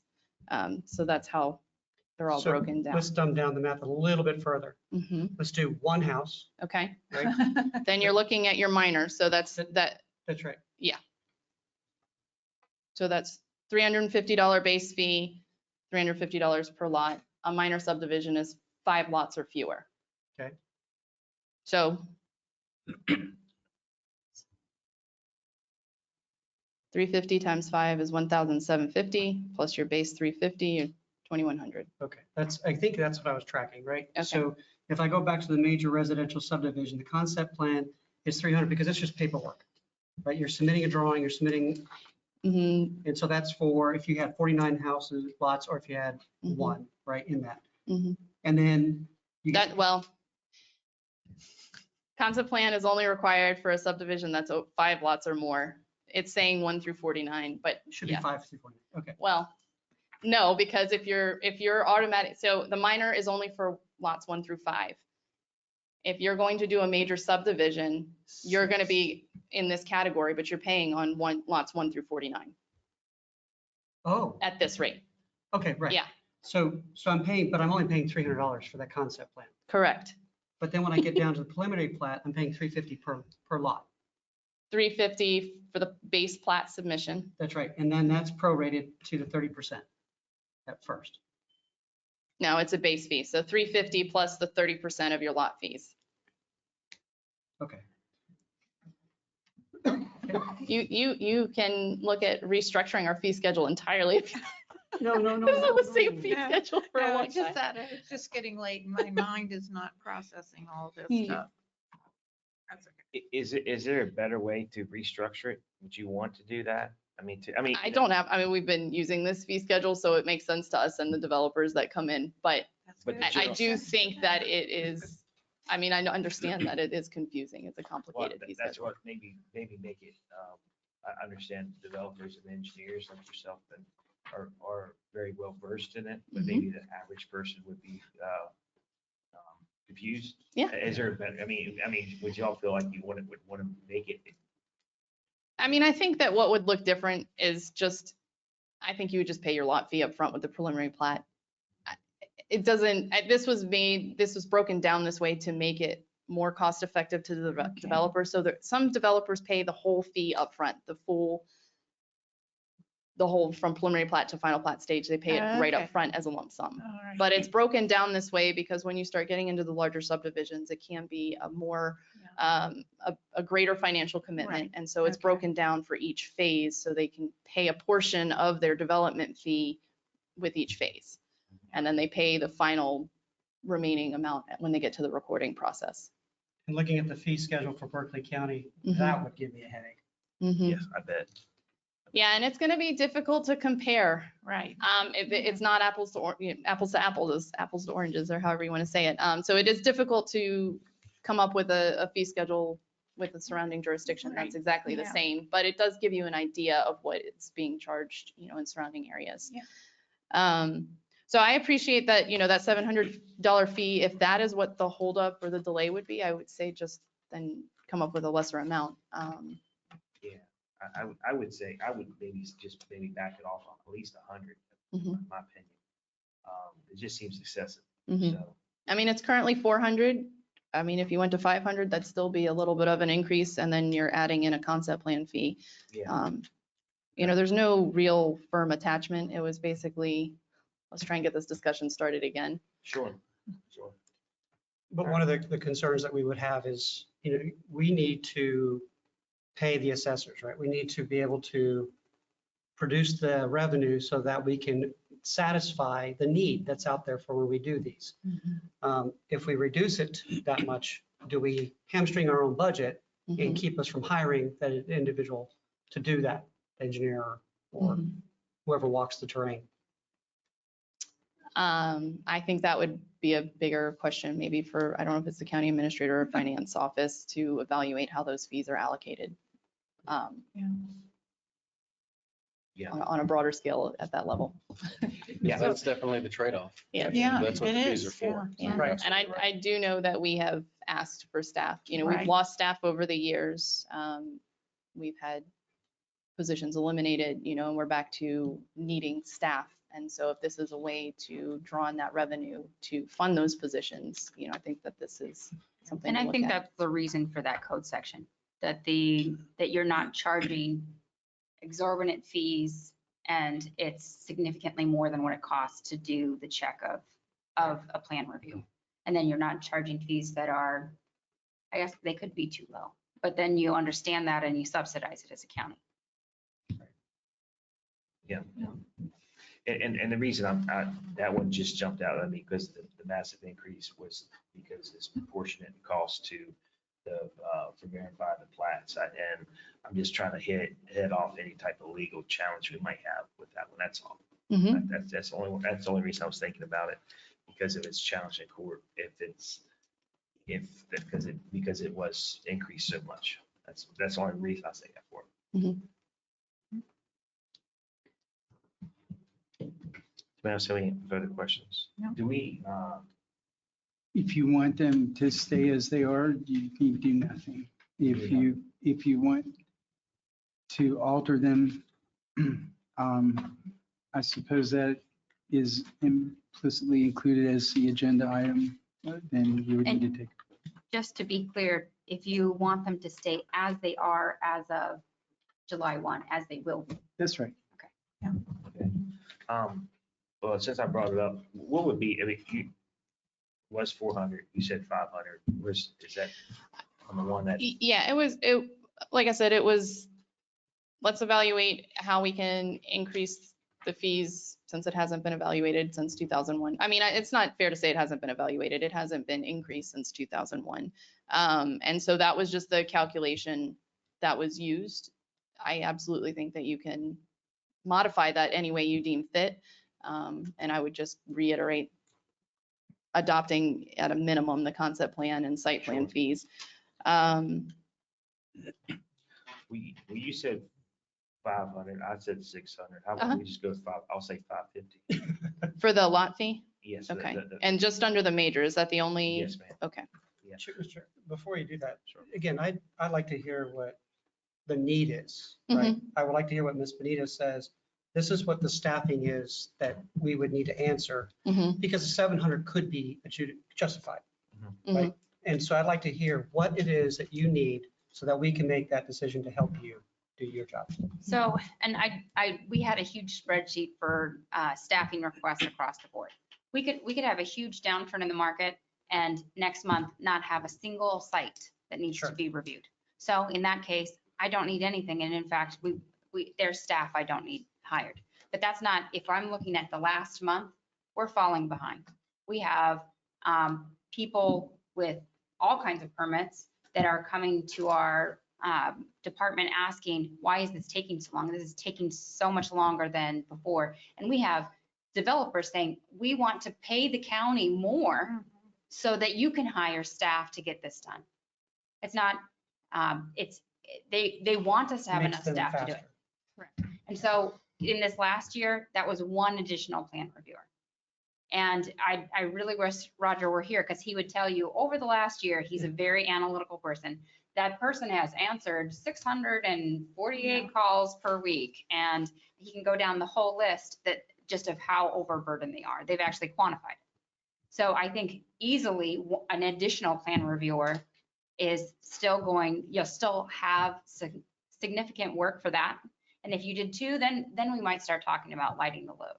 But plan reviewers and building inspectors are kind of the number one request that you'll hear from that office. And this inflationary increase that was estimated here took that in account of one more plan reviewer? That just brought us to today. Okay. That just brought us into the cost of doing, because we're looking at the cost of being able to process that work. Right now, they've stopped allowing for overtime because they don't have it in their budget. So if we are then able to receive this increased cost, that means we can do additional overtime. We can look at hiring additional staff. Maybe we're outsourcing. There are different options to get there. But the request right now is not forward looking. It's just to bring us up to 2024. And I appreciate Commissioner Stollifer's request about reducing the load, right? That makes sense. But if we did that, we wouldn't even make that budget to catch up to today, is what I'm hearing you say. In other words, if we go from that 700 assessed to 550, that's per lot, right?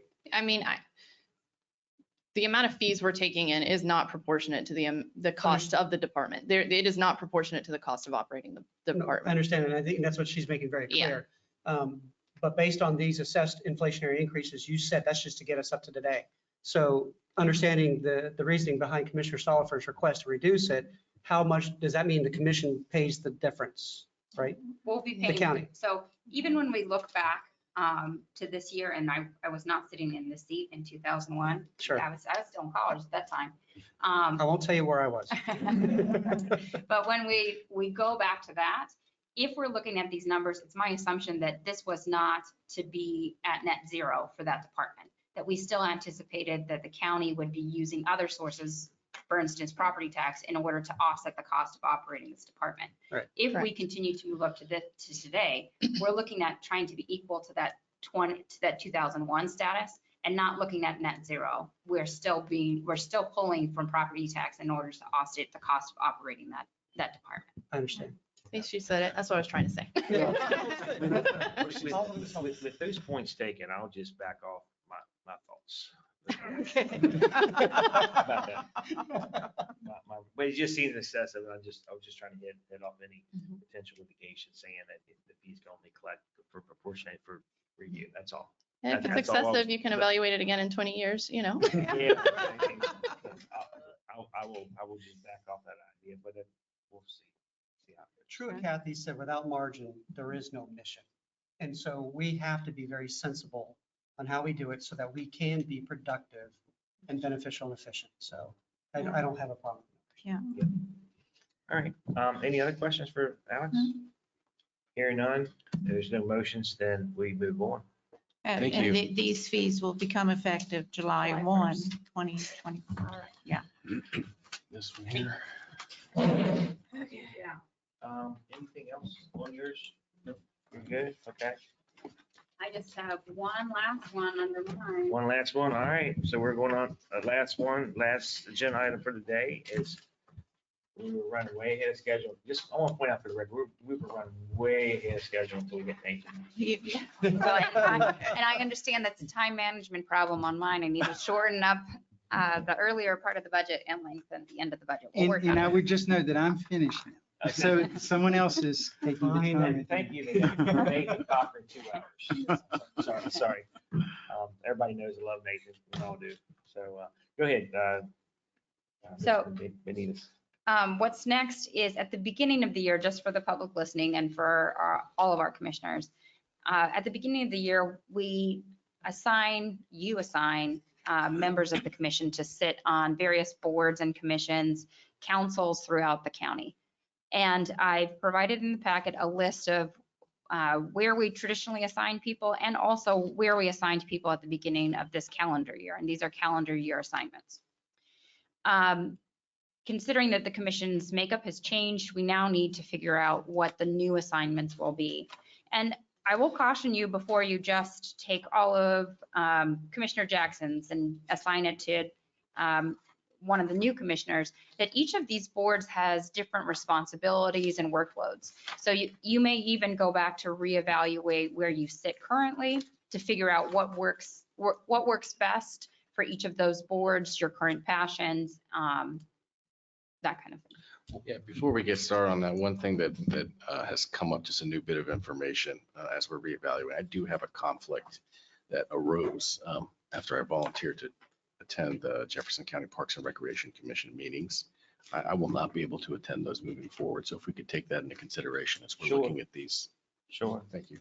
And yeah, so I guess the question, what I would like to ask the two new commissioners, use Shepherdstown. I'm sorry, for Shepherdstown and Grouse's position, and I'll turn to my right for Commissioner Jackson's appointments, is how do you all commissioners feel about taking over those boards? And obviously you don't know the workload in there that's involved now. Would you all be comfortable taking on those roles that is just taking the boards that they were assigned to in January? I mean, I know that's probably putting in a lot, and we don't have to make that decision today either. But if you wanted to do some more research, we can do that too, I guess. Well, I think they probably need to know when those boards meet Yeah. also, because That's what I was thinking. personal agenda schedules might interfere. And And just so you know, when we were assigning boards, I didn't realize until we got to the end, I only ended up on like 2 boards. And Commissioner Machi and I spoke, and I was on the Region 9 board last year. Region 9 and HEMPA kind of go hand in hand. I'll be happy to take that board, and they meet quarterly. Be happy to take that workload off of you as well too. I know your That'd be schedule. great. Yeah, that works. Thank you. So we'll agree to that one. And then what's your thoughts, Commissioner Cook or Commissioner Upson? Well, from my perspective, I'm a team player. I'm only here for a short period of time to do as much work as So I you can. get all 22 boards in. Thank you. No, there's no I in team, sir. It's not I will. That is, I'm a But team there's a player. me. Yeah, that's. So I'll fill whatever needs you have. If I'm perfectly satisfactory with taking over the previous person's ones just as they start. Okay. And if there's anybody else who needs more, Okay. if you need assistance on needs, feel free. Unless there's one that is inordinately just crazy, twice a week, 5 hours type stuff, I don't see any reason why I couldn't handle any of those. And great point. Pending the schedule, as Commissioner Tabb said, and Commissioner Upson, I don't know, and I work out of DC, Northern Virginia, twice a week. And so I don't know if I could meet those. I travel a lot. So I want to make sure that I am as much as productive in that as possible. I do have a passion for the County Fire and Rescue Association, that part, right? Back to that NIMS discussion in ICS. My first responders those are the guys that hung the flag on the Pentagon after 9/11. Sure. That picture, or those are my soldiers. The others, I don't see a hard pull for Convention and Visitors Bureau, and I could be wrong. I'm happy to do that. Board of Health, I think that can be extremely heavy lift, especially after the last pandemic and a lot of the fears that go around. I'm happy to do that until I find out that my schedule won't allow, right? So long story, I know I went around the block to get the next door. Put me in wherever Kraus was, and once I see where the schedules are, I could tell you if I can commit to that. Yeah, and we will be flexible. Commissioner Upson, Commissioner, both new commissioners, and anytime your schedules change, please come back and we can reevaluate or trade off or whatever we need to do. That's not a problem. If you find out that once you look at the schedules, and you say, hey, I can't do this, just let us know and we will reassign. That's not a problem.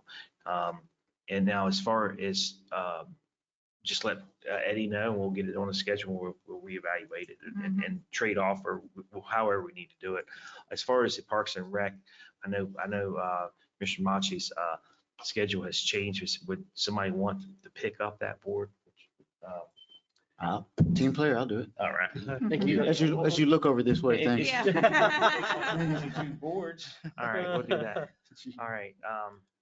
So if we start at the top, under financial bills, Commissioner Tabb, did you want to continue to stay on Yes. that? Did you want to assign, this is a question for the commission, did you want to assign a backup for that?